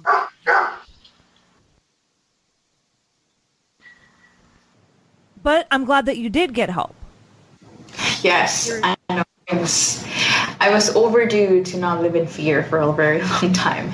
Right. Yeah. Right. Now, I'm sure Karai mentioned to you that I also had Michelle RV me. Yes, she did. Yeah, and I unfortunately stopped doing my grounding. This is why I was asking you about the grounding. Right. And so I need to hit her back up and have her come take a look at me, see what I've got going on, because things are getting back to air quote normal, right? Mm-hmm. So things are phenomenon is happening again to you, Marie? Well, it's just the same, like the bad luck, for lack of a better description, that I've always had my entire life. I always say, this is the story of my life, right? This is how it happens. This is like, I don't call it Murphy's Law, I call it Marie's Law, but yeah, I mean, I told you, Karai, we talk, outside of the podcast, that recently, at the place where I work, I received a death threat. Yeah. So yeah, that's terrifying. Oh, wow. Why? I actually had to contact the police and file a police report. So, and that was, the request of the Human Resources Department. They couldn't file the report. It had to be the victim filing the report. So I had to contact the police department and file the report. So there's some joker out there, threatening my life. And what led up to that? That's just like you got a death threat through your work. I think it's because I quit doing the grounding. I only did the grounding for like 3 days after she cleared me, and you read, I sent you what she found. Yeah. And it, it wasn't she didn't call it demonic, but she certainly alluded that it was not anything that you'd want to have around, that's for sure. It was no joke. Well, no, there was more than one. There was more than one. Yeah. And again, I'm actually almost having flashbacks to when we interviewed Michelle, because I'm sitting here fidgeting with this pen. I'm just like so nervous right now. I think Alexa can probably relate to me when you're in this situation and you feel that it's not gone, that you feel it's coming back. Yeah, I do. And that it's just kind of waiting to attack, but you don't know when. Yeah. I feel like it is. I think that's kind of where this whole like death threat came from. Like, who would want, like, what the heck? Right? Like, I work in retail. The job that I do is, has a medical aspect to it. I'm helping people. I'm helping people, sometimes with medical situations. I'm a good Samaritan. I'm a good person. I don't have any enemies out there that I'm aware of. I don't know why anybody would put, a death threat on my company's YouTube channel, but they did. So, I just, and I'm struggling with a few other things in my life, and I just wonder if that's what it is. Well, did the police catch the person, or did they? What's the guy's name? Is it a girl? It was just two initials. The person commented on the YouTube channel, and you can tell they just created the account just to do this threat. There was actually two threats. One was deleted, but my human resources department was able to get a screenshot before they deleted the second comment. So only one now remains, but I have a copy of both. I think I sent them to you, Karai. I think I sent you a picture of both. Or maybe I didn't. Maybe I just told you to go to the YouTube channel. I think you told me to go to the YouTube channel, and then I just didn't see it. So is this the YouTube channel for the podcast? No, it's the company that I work for. Oh, I see. And this is what baffles me, and I joked about at it at work when all of this happened. I said I thought I would get a death threat from doing the podcast before I would working here. You know what I mean? Like, this is such a benign, happy place to be, where I work. And I'm sure the listeners are starting to realize that I'm kind of being, I'm tiptoeing about the details. Oh, something happened. I can't hear you, Marie. You can't hear me talking right now? No, I can hear you now. Okay. But you said, I think our listeners are starting to realize what? That I'm not wanting to disclose a lot of details about my work situation. And there's a few reasons why. And one of them is my safety, and that was even before the death threat. It's just, in the field, the paranormal field, there can be some people that are a little off kilter. I just, you know what I mean? I'm one of them. That's in every world, Karai, okay? Not just the paranormal world. That's true. You have a point. I'm one of them. But Marie, like, you told me that you had a lot of stuff going on at your place. So I can't imagine that. And I'm pretty sure Michelle's going to have to, I'm pretty sure she's probably emailed you to follow up. Have you checked your email lately? Oh, no, that was the other weird thing about Michelle. Remember, she couldn't, she wasn't getting my emails, and she had to contact you. The same thing happened to me. She couldn't her inbox was full, according to the email that I was getting back. I couldn't email her. But she said that wasn't right, because she pays for extra storage, because she gets 100 emails a day. And with me, it was the opposite. I wasn't getting her email.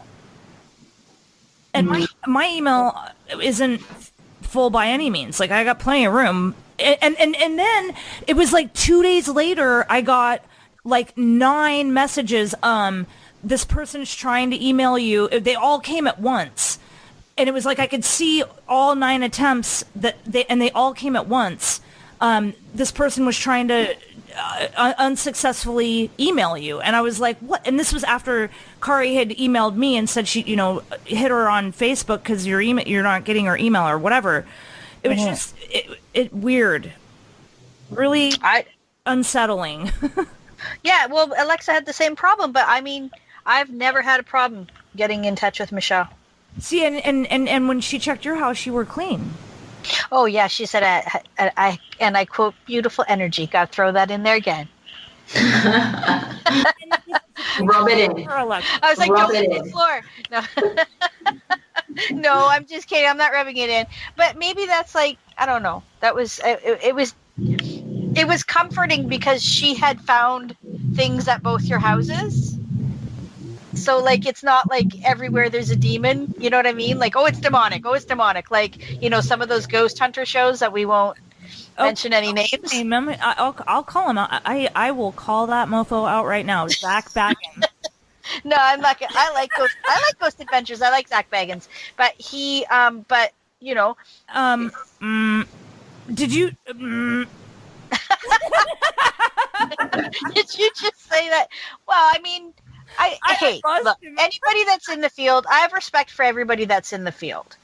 And I mean, there are people that are very strong in what they do, and then there are people that are dramatic in what they do. Michelle is very strong in what she does. If you see Michelle's on tons of television shows. I see her on Paranormal Survivor all the time. She's on almost every episode as a consultant, along with a few other psychics who, not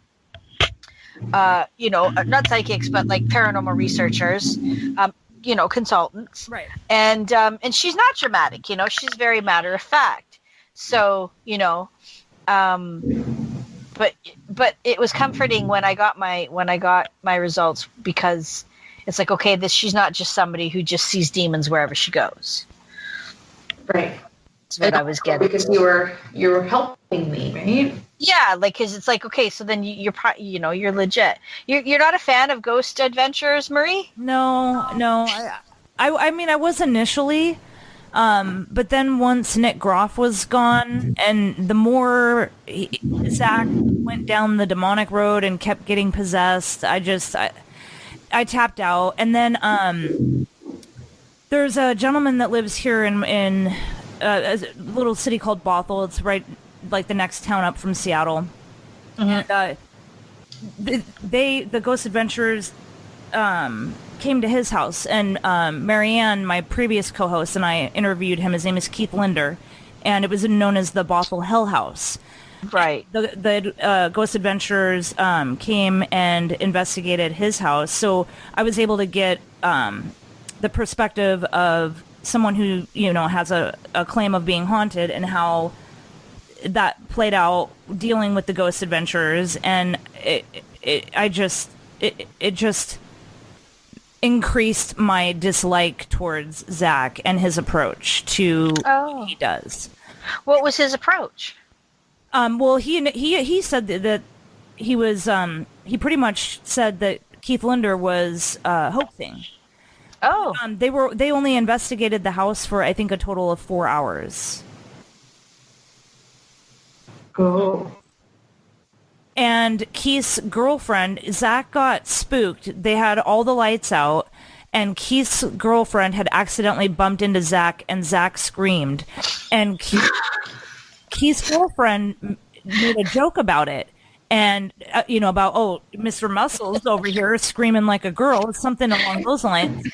And then about 15 minutes later, Zach said, that's it, we're wrapping it up, we're done here. So... I think he's got and this is my opinion, and but I think his ego gets in the way of. I think initially he had good intentions, but now it's all ego and monetary. He's monetarily driven at this point. I don't know. Like I haven't actually watched one episode of Ghost Adventures, to be honest, but I did see a couple YouTube videos that he made, because he bought the Eamon's house. You remember that house? The demon house? The Toya, what's her name? Yeah, the demon house. Are you talking about? Well, he bought the demon house, but he just recently bought the La Bianca house from the Manson murders. Yes, I saw that. Ooh, that's weird. Yeah. I saw that, and apparently he's going to be investigating the Conjuring house too. Yeah, because the people that bought that I'm going to try and go there, because we're going to Rhode Island. I'm going in October. I'm going to Salem, and I'm going to H.P. Lovecraft's grave, and then I wanted to drive by the Conjuring house, and I was just going to drive by it, but if they have it open, I'm going to try and see if we can go. My understanding is the people that bought it, they're making it an attraction, kind of like the Lizzie Borden bed and breakfast. Yeah, but I'm hoping they do it by October so I can see it. So Zach is going, that's the Halloween special. They're going to be in the Conjuring house. That's their Halloween special. Right, okay. So I'll watch that probably. And you probably won't be able to get in because they're probably going to be filming. Well, depending on what time in October you're going to be there. I'm going to be there in early October. I'm going to be there in because I wanted to have one of the people who bought it is a lady. I think it's a married couple.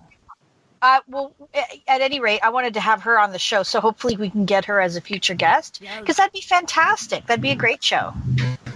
It would be. But I'm hoping to go and see it. Andrea Perrin was just there. I saw that on Facebook that she was over there with the new owners. checking it out, and yeah. And so, that'll be interesting, because I remember Laura DiDio saying, and if you remember, she was a past guest. She investigated Amityville. She said that she found the Conjuring house, the parent house, way creepier than Amityville. And she does the remote viewing as well. Laura DiDio? Yeah, didn't she remote view it, or did she go there in person? And she went there in person. She doesn't remote view. Oh, yeah. That's just Michelle. Yeah. But Laura DiDio went there with Lorraine Warren. Did she really? That's what she said. Re-listen to the show. I know, right? I pay attention. Yeah. She said, she went there. And so that'd be interesting. If I'll take like a live video from there. That would be cool. That's so scary. I would never go. Yeah, because if you read those books, like The Conjuring was a great movie. And there's a lot of scary stuff. But if you read Andrea's books, you will get a lot more scary material. Yeah. Unfortunately, I've my macabre moments. I do believe I'm waiting to hear back from Bluehost, but or whatever company is my hosting website. But anyway, my website crashed, and all the content is gone. It's not recoverable. But I had two-part interviews. It was a total of 4 hours with Andrea Perrin, and her going into detail of all the things they experienced. Basically, the stuff that wasn't in the movie, that's in the books, the real stuff. Yeah. And I do have the original interview on my old computer, but I'll have to plug it in to, and then put it onto a thumbnail to get back at it once I rebuild the website. But yeah, Karai, I'm going to have to rebuild that website, which is kind of a bummer. Well, we can work on it together. Yes. Yeah, I want to work on it together, because we can. That's actually how I found you, was Macabre Moments. Yes. So I used to listen to that podcast all the time, and you had some amazing guests. You had Tim Yancey, who used to go on paranormal, do paranormal research with George Lutz of the Amityville house, because George, he really turned into a paranormal researcher after his experience. He did. And so, I remember you had Tim Yancey on there. You've had some amazing guests. And that's where I first found you, was when I was looking to listen to Andrea Perrin's podcast, because I wanted to delve further into that Conjuring story, because it was so scary.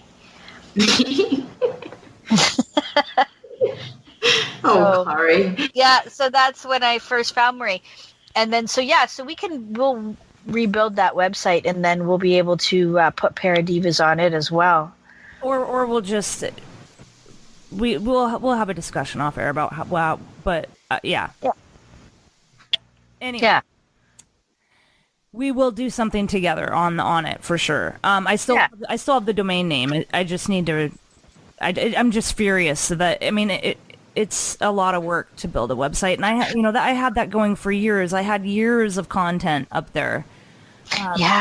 Almost 20 interviews probably. Episode 18, something like that.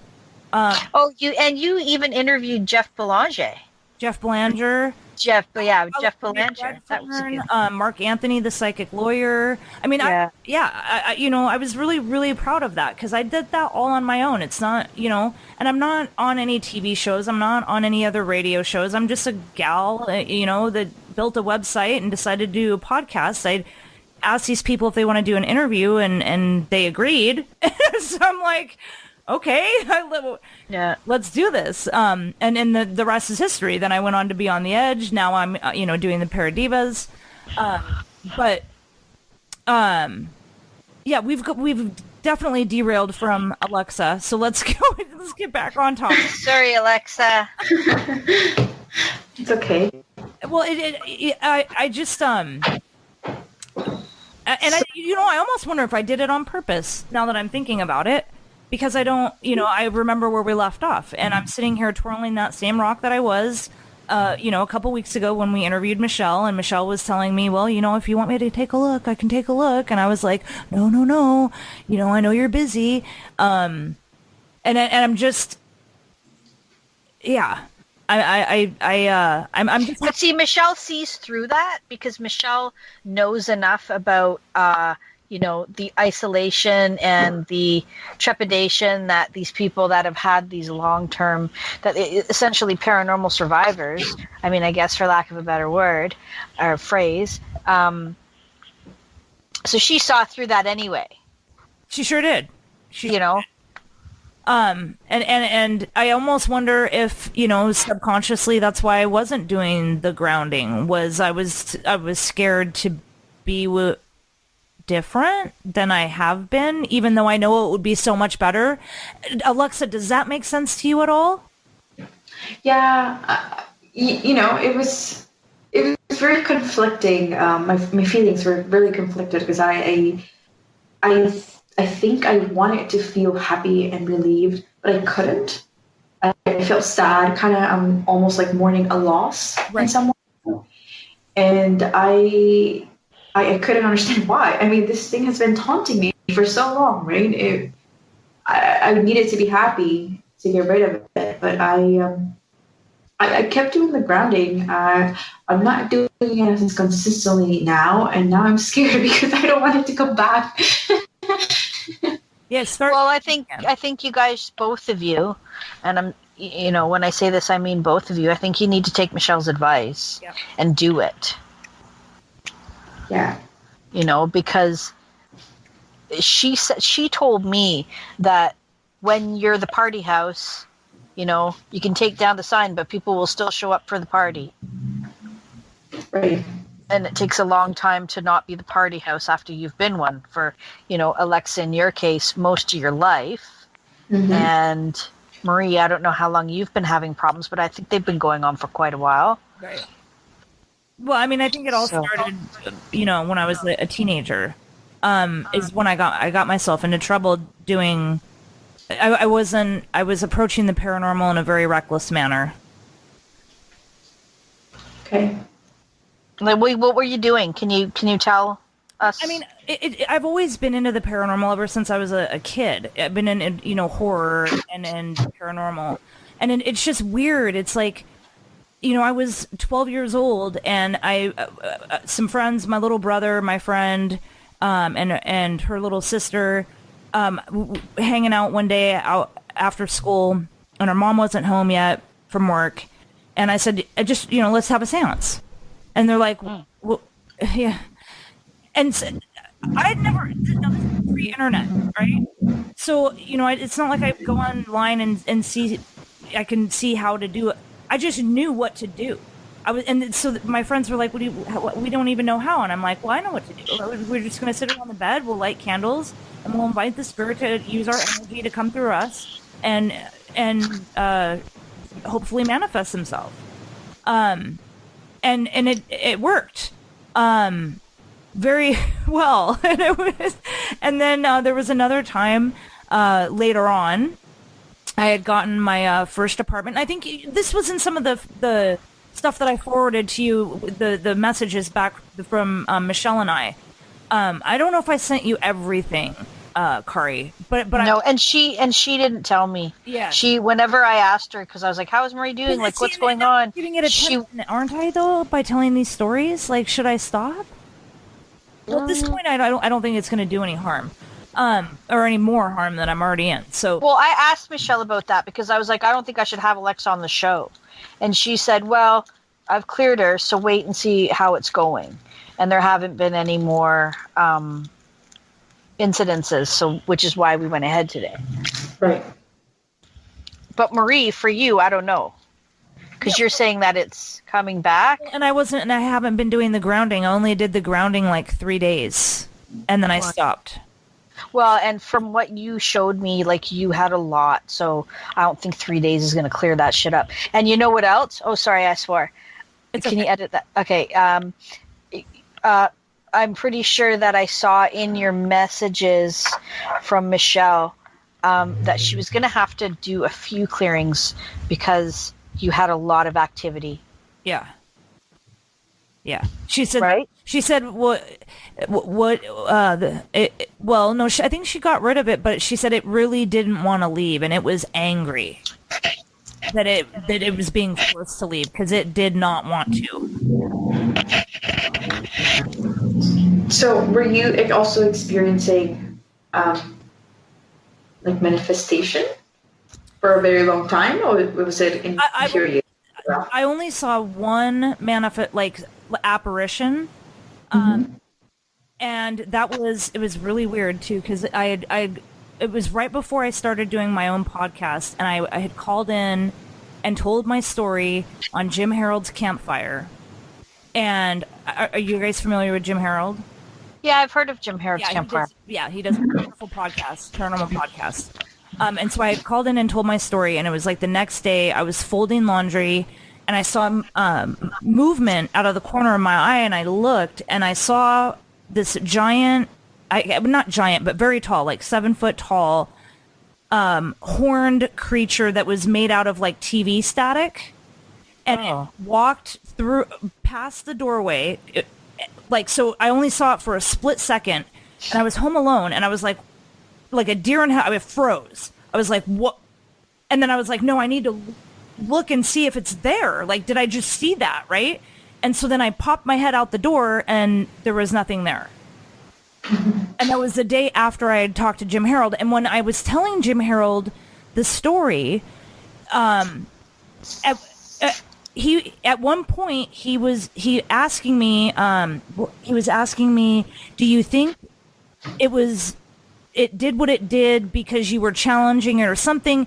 But it was a very poignant question, and right when he asked it, the phone line disconnected, and I was on a landline. I wasn't on a cell phone. Right. And we weren't using. I think he was on Skype because he was recording, so he was probably on Skype. But I was on a landline. And the call dropped, and that's in the actual episode of the Campfire, and you can probably find it. It's, this was like 5 years ago now, but I think you have to pay. I've tried to listen to them. Yeah. And you have to subscribe to his whatever website, right? But it's worth every penny. He does wonderful stuff. But I digress. The point is there was technical issues as I was telling the story that I was just fitting to tell you guys and decided not to. I know. And then this is also the same story when we were interviewing John Zaffis on Beyond the Edge, and I was started to question him about this entity that I am not trying to talk about. Yeah. He got very angry with me very quickly and was like, I'm not going to talk about this. We need to change the subject. And you can probably find that one as well if you go into the Beyond the Edge archives where me and Eric interviewed John Zaffis. You can hear that where I'm asking him, and he got very stern very quickly and was like, we're not talking about this. I wonder why. And this is John Zaffis. Okay, so if John Zaffis doesn't want to talk about it, now I'm petrified. Yeah. I'm like, okay, it can't be good if John Zaffis doesn't want to talk about it. So then he said, I'd be happy to help you off the air, but this is not something that needs to be broadcast on the radio. And Beyond the Edge was on terrestrial radio. That was a live show. So that night after I was done with the show, I sent John Zaffis an IM, on Facebook, or DM, I guess they call him these days, going into a little more detail and asking him for advice. And he, to this day, he never replied to me. Never has. Did he read the message? Did he? I don't know. I mean, I assume that he did. But he, never replied. Does he do clearings? No. Not that. I mean, I think when he was doing the Haunted Collector, he was kind of, right? Like, did you ever watch the Haunted Collector? No, but I know Johnny Zaffis, and this is going to date me, because he was on Sally Jesse Raphael when the Reed family was on. And now the Reed family survived they were the family behind the movie and book The Haunting in Connecticut, which is another Warren file. And Johnny Zaffis is related to the Warrens, isn't he? He's related. He's Ed's nephew or something. Yeah. Yeah. So he works very closely with them and he's related to them. And I remember seeing him on there. And this is what surprises me, because I'm surprised that he didn't try to help you, because when I saw him in there, and this is why I'm such a huge Johnny Zaffis fan, was in the middle of the talk show, everybody's fighting, you've got the neighbors who were saying, these people are crazy, there's nothing wrong with that house, yes, we know it's a funeral home, but there's nothing wrong with it. Then you've got the family saying, no, we've been like slapped and pinched and assaulted and all these horrible things. And Johnny Zaffis stands up, and everybody's arguing, and Johnny Zaffis stands up in the middle and looks at the neighbors and says, hey, you got all these diaries, and you got all these things, and something's going on. You're saying that nothing's going on, but something's going on. Why don't you just go over and try to help the family? Because these neighbors were like, oh, we're taking all these recordings of this time, and, they're saying this happened at this time, but this is what was happening in the neighborhood. And, Johnny was like, pointed out that nobody actually tried to help anybody. So, I was kind of a big fan of his after that. Well, my deduction, because that was my impression of him. Yeah, that he would help someone if he could. Yeah. So my deduction is this is something that's he either doesn't want to deal with, or it's too much for him to handle. Well, it was. Without giving away too many details, and I don't know, I don't want to give away all your details, but when I looked at what you sent me from Michelle, that was there was a lot. Yeah. So I think you know what I'm talking about then. I do. Yeah. And I don't even want to say it. Like, I don't even want to talk about it. I don't. You know what I mean? But you also have been doing a paranormal podcast for at least 6 years that I know of. Yeah. Because that's when I first listened to you. So, and that's the thing that, remember how I was so worried when I started? I kept saying to you, like, Marie, I don't know. Like, I don't know if I want to talk about these things because you're giving them attention. And one of the first things is anybody will tell you, don't give them attention. I know. Like, do you remember this conversation? Yep. But yeah, and it was your suggestion to do the prayer at the end of every episode. Right? Because that's become our standard. We do it every time. And remember, I got choked up the first time I did it. I told you I was like crying as I was. You can even hear it in my voice when you listen to that the first episode when I do the prayer. Yeah, these things they're not a joke. And this is why I try to tell people, and this is why, we have the podcast, and this is why I was concerned about you, Alexa. And you're going to be the first person to tell anybody that, right? Am I right? Right, yeah. These things are not a joke. These things are real. These things can hurt you. It happens, yeah, for sure. And using these things and it's not even Ouija boards, because I think that a Ouija board is just like a vessel. It's just a tool. Well, and like Michelle said, she said communicating with the dead in any way is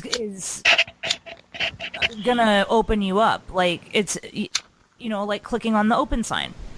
Whether you're doing it with an EVP or you're doing it with a K2 meter or you're doing it with a Ouija board or doing a seance or whatever tool, whatever method you use. Or a downward dog. I can't believe that about the yoga. I'm so mad. I don't know about the yoga, but any of the other things, absolutely. Right? So, yeah. I didn't know EVP because I actually had like the EVP app on my phone. And remember Michelle even said, there was an 8-year-old kid because she had an app on her feet. Yes. Totally. And I have the EVP app on my phone. I didn't, and I would just go and turn it on and listen for voices. I wouldn't actually say anything. So I think that, maybe that was my saving grace, because I didn't realize you should be asking questions. I was just like, oh yeah, if I go here and it's haunted, they're going to be talking anyway. And it's like, no, because it's just me who's always talking anyway. But some, spirits only speak when spoken to, apparently. And so, but yeah, but it's, these things are real, and you can get in touch with them in several different ways. But I don't think you're going to like what happens. True, and it's not also only just paranormal investigating or trying to communicate with the dead that can put you at risk. Like with Alexa's case, hers was Michelle said was ritualistic. So she was just a victim. She didn't do anything wrong. Yeah, it's not like you went looking for it. Right. Right. So does that attract different energies then? Like maybe more angrier ones rather than I had? I don't know. I mean, I think I don't think Michelle had an issue with getting rid of mines, right? It was just a matter of doing it. But you mentioned that Michelle went on about clearing you that it was really angry and you didn't want to leave. But there's so maybe Marie, because you attracted somebody who was a bit more powerful or a bit more, or maybe had some better footing, because you weren't really trying to get rid of it. Like, it sounds like, Alexa, you had spent the better part of your life, your mom called the priest, your mom, you slept with the Bibles, you had the prayers, you know what I mean? So you're kind of rejecting it. But I'm doing the opposite. I'm out here, doing paranormal investigations and playing with the Ouija board and doing EVP sessions and and attracting more, lots of different things. Right. Not resisting. So you weren't resisting. You were all like, "Come on in, wide open." I'm open for business. I want to hang out. Exactly. Yeah. So I wonder if that attracts different energies, right? I mean, and not only that. I mean, you guys have some pretty powerful women. And I don't know if there's any men on her team. She didn't say. From the sounds of it, it was her and another lady.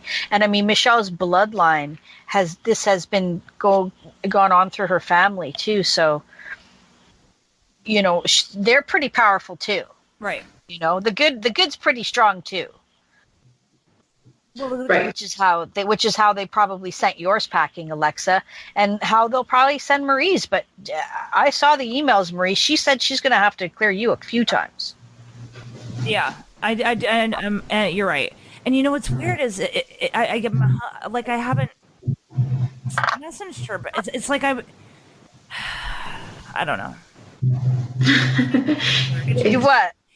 It's weird because you sent me that. Remember that link that you tagged me on Facebook, and it was something about how demonic possession is great, right? Like, you have your pal forever, and blah blah blah, and I did the puke emoji back. Oh yeah, that was a joke. No, I know, but oh yeah, okay. There's a reality to that. Well, I mean, and that's the thing is like. These people who go looking for trouble, yeah, that's the mentality. Exactly. Right. And it's just I just so strongly warn against it. Yeah, I do too. At this point, I mean, well, you're living proof. I know. And so was Alexa. I mean, in a different way.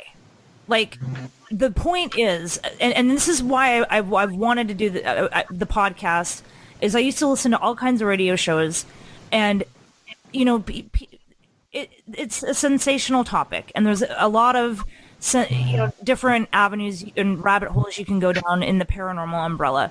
But really, the core of why I wanted to do this is because I want people to understand that this is a reality. There are things out there that you can be harmful, and if you're not careful and you do things like incorrectly or just do them period, like play with a Ouija board, maybe that's not such a smart idea after all. I mean, we interviewed Karen Dolman about a year ago.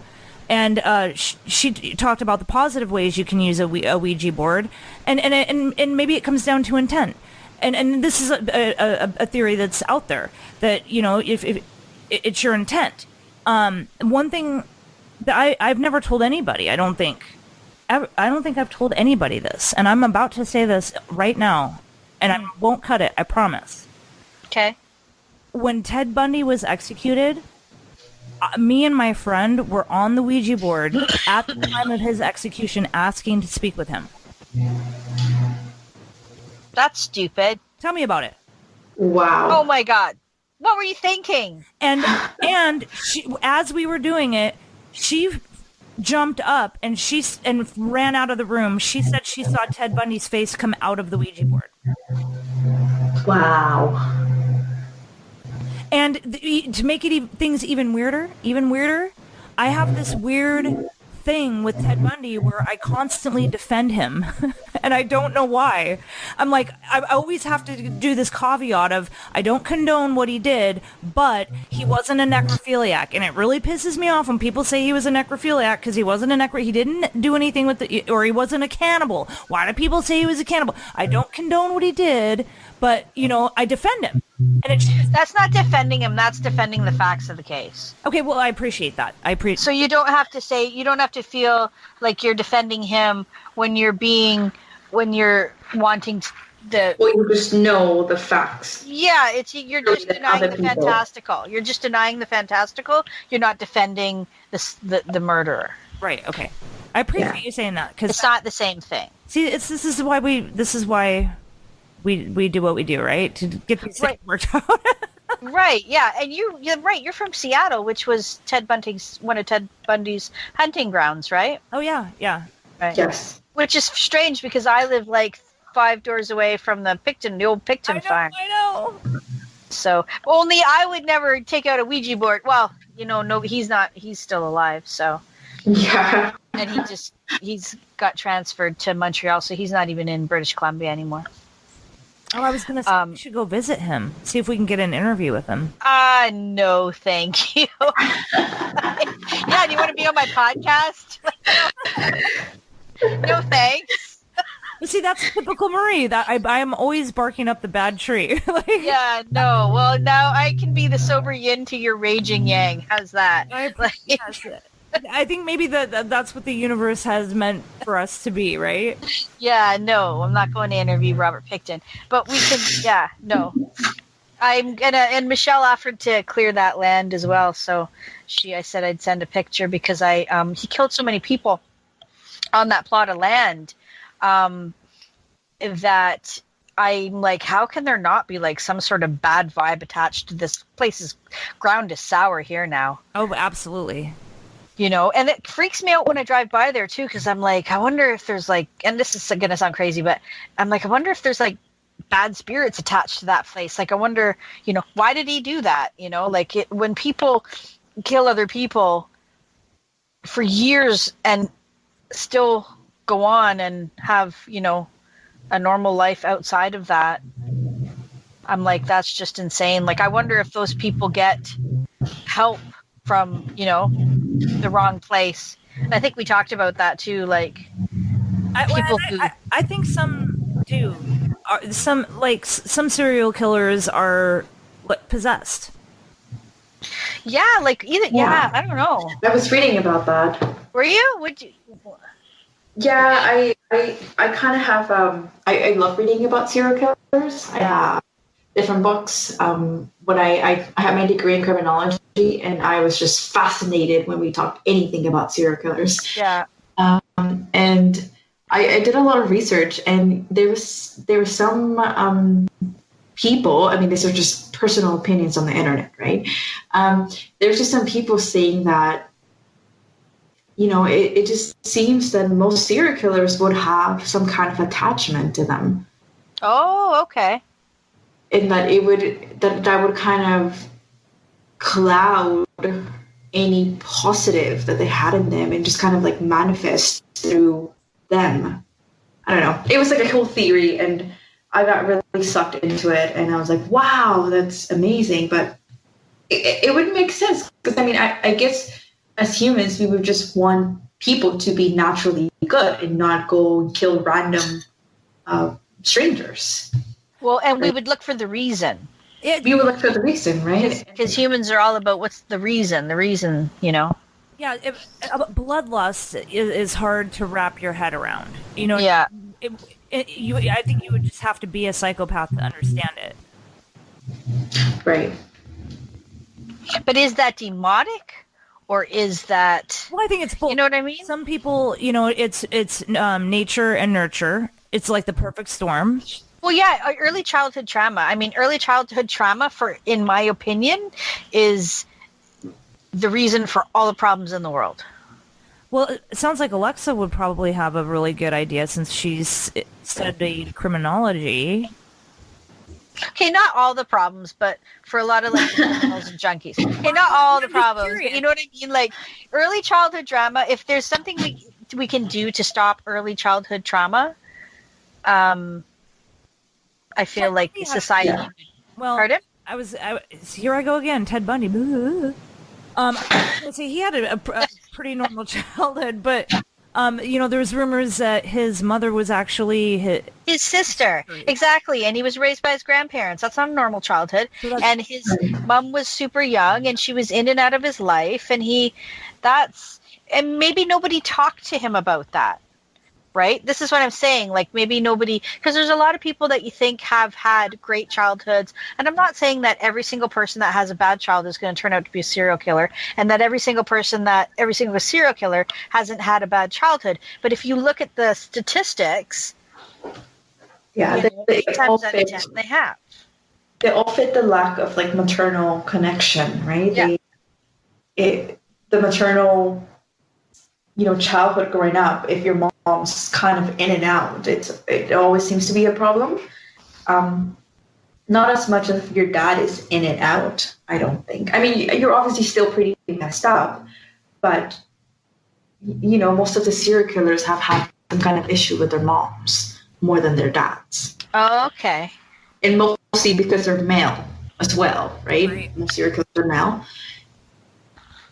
Yeah. I was all into that. I was heavily researching, and I did so many. I read so many books, and I did so many essays on like certain serial killers or whatever studies that I could find. Well, I think that's kind of typical for your age too, right?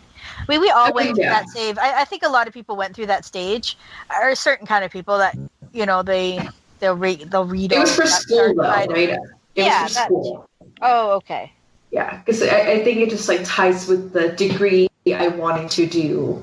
So it tied with what I was interested, and it tied with going to school, right? So I wasn't just writing an essay because I wanted to.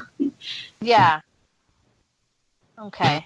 I've read a few of those books. I think the older you get, the I don't know if it's the softer or the more you object to the horrific side of humanity.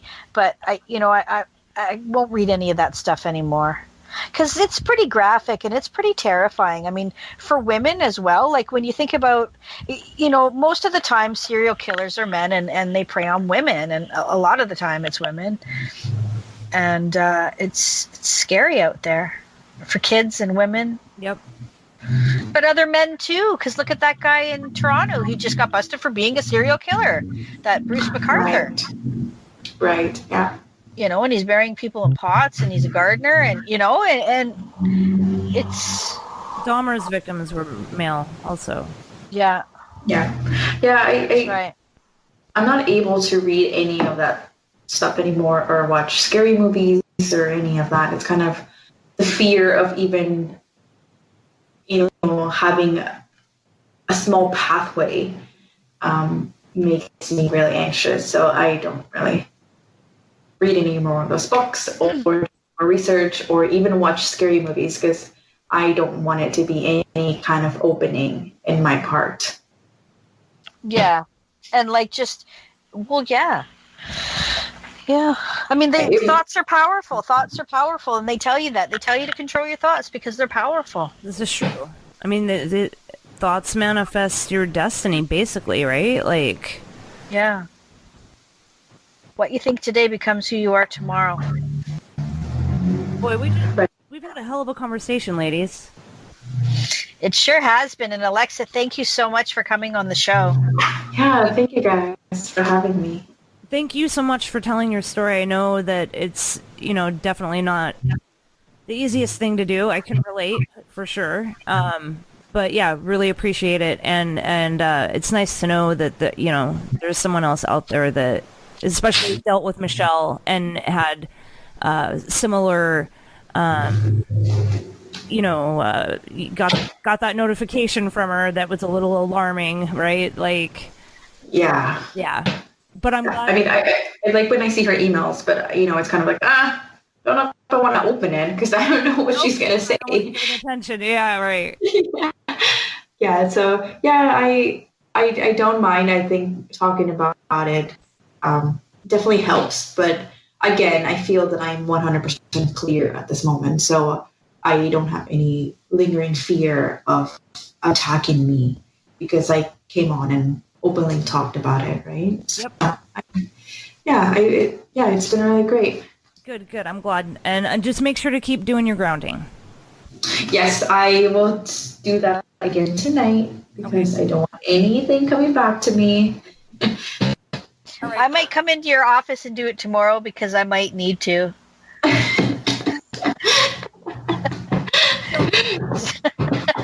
Alexa and I work together, and we love our job. We love the place where we work. But, like any job place, it gets stressful at times. And so I'm really lucky to have her to lean on. She's, we're lucky to have each other there. Yeah, we do.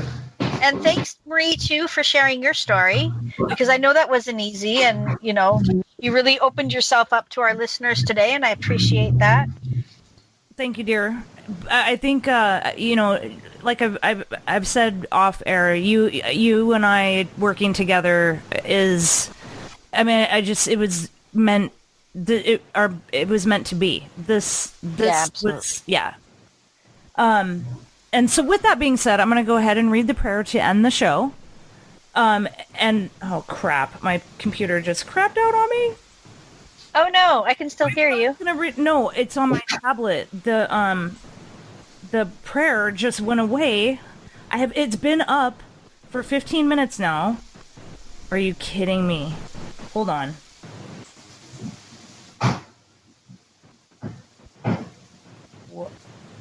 Okay, guys, this is really weird because I have the prayer up on my tablet to read it, and I was just getting ready to read it, and now something is downloading, and I can't get the prayer to come up on my computer. Okay, well, I'll say the prayer then. I got it. Okay. All right. I don't know the prayer. I was just going to make one up. The light of God surrounds us. The love of God enfolds us. The power of God protects us. The presence of God watches over us. Wherever we are, God is. Thank goodness. Thank you. Yeah. Thank you, God, for being so awesome. And thank you. Thanks for coming on, Alexa. I really appreciate it. Thank you. And thank you, everybody, for listening. And good night to all our listeners. Yes. And until the next episode, stay scared.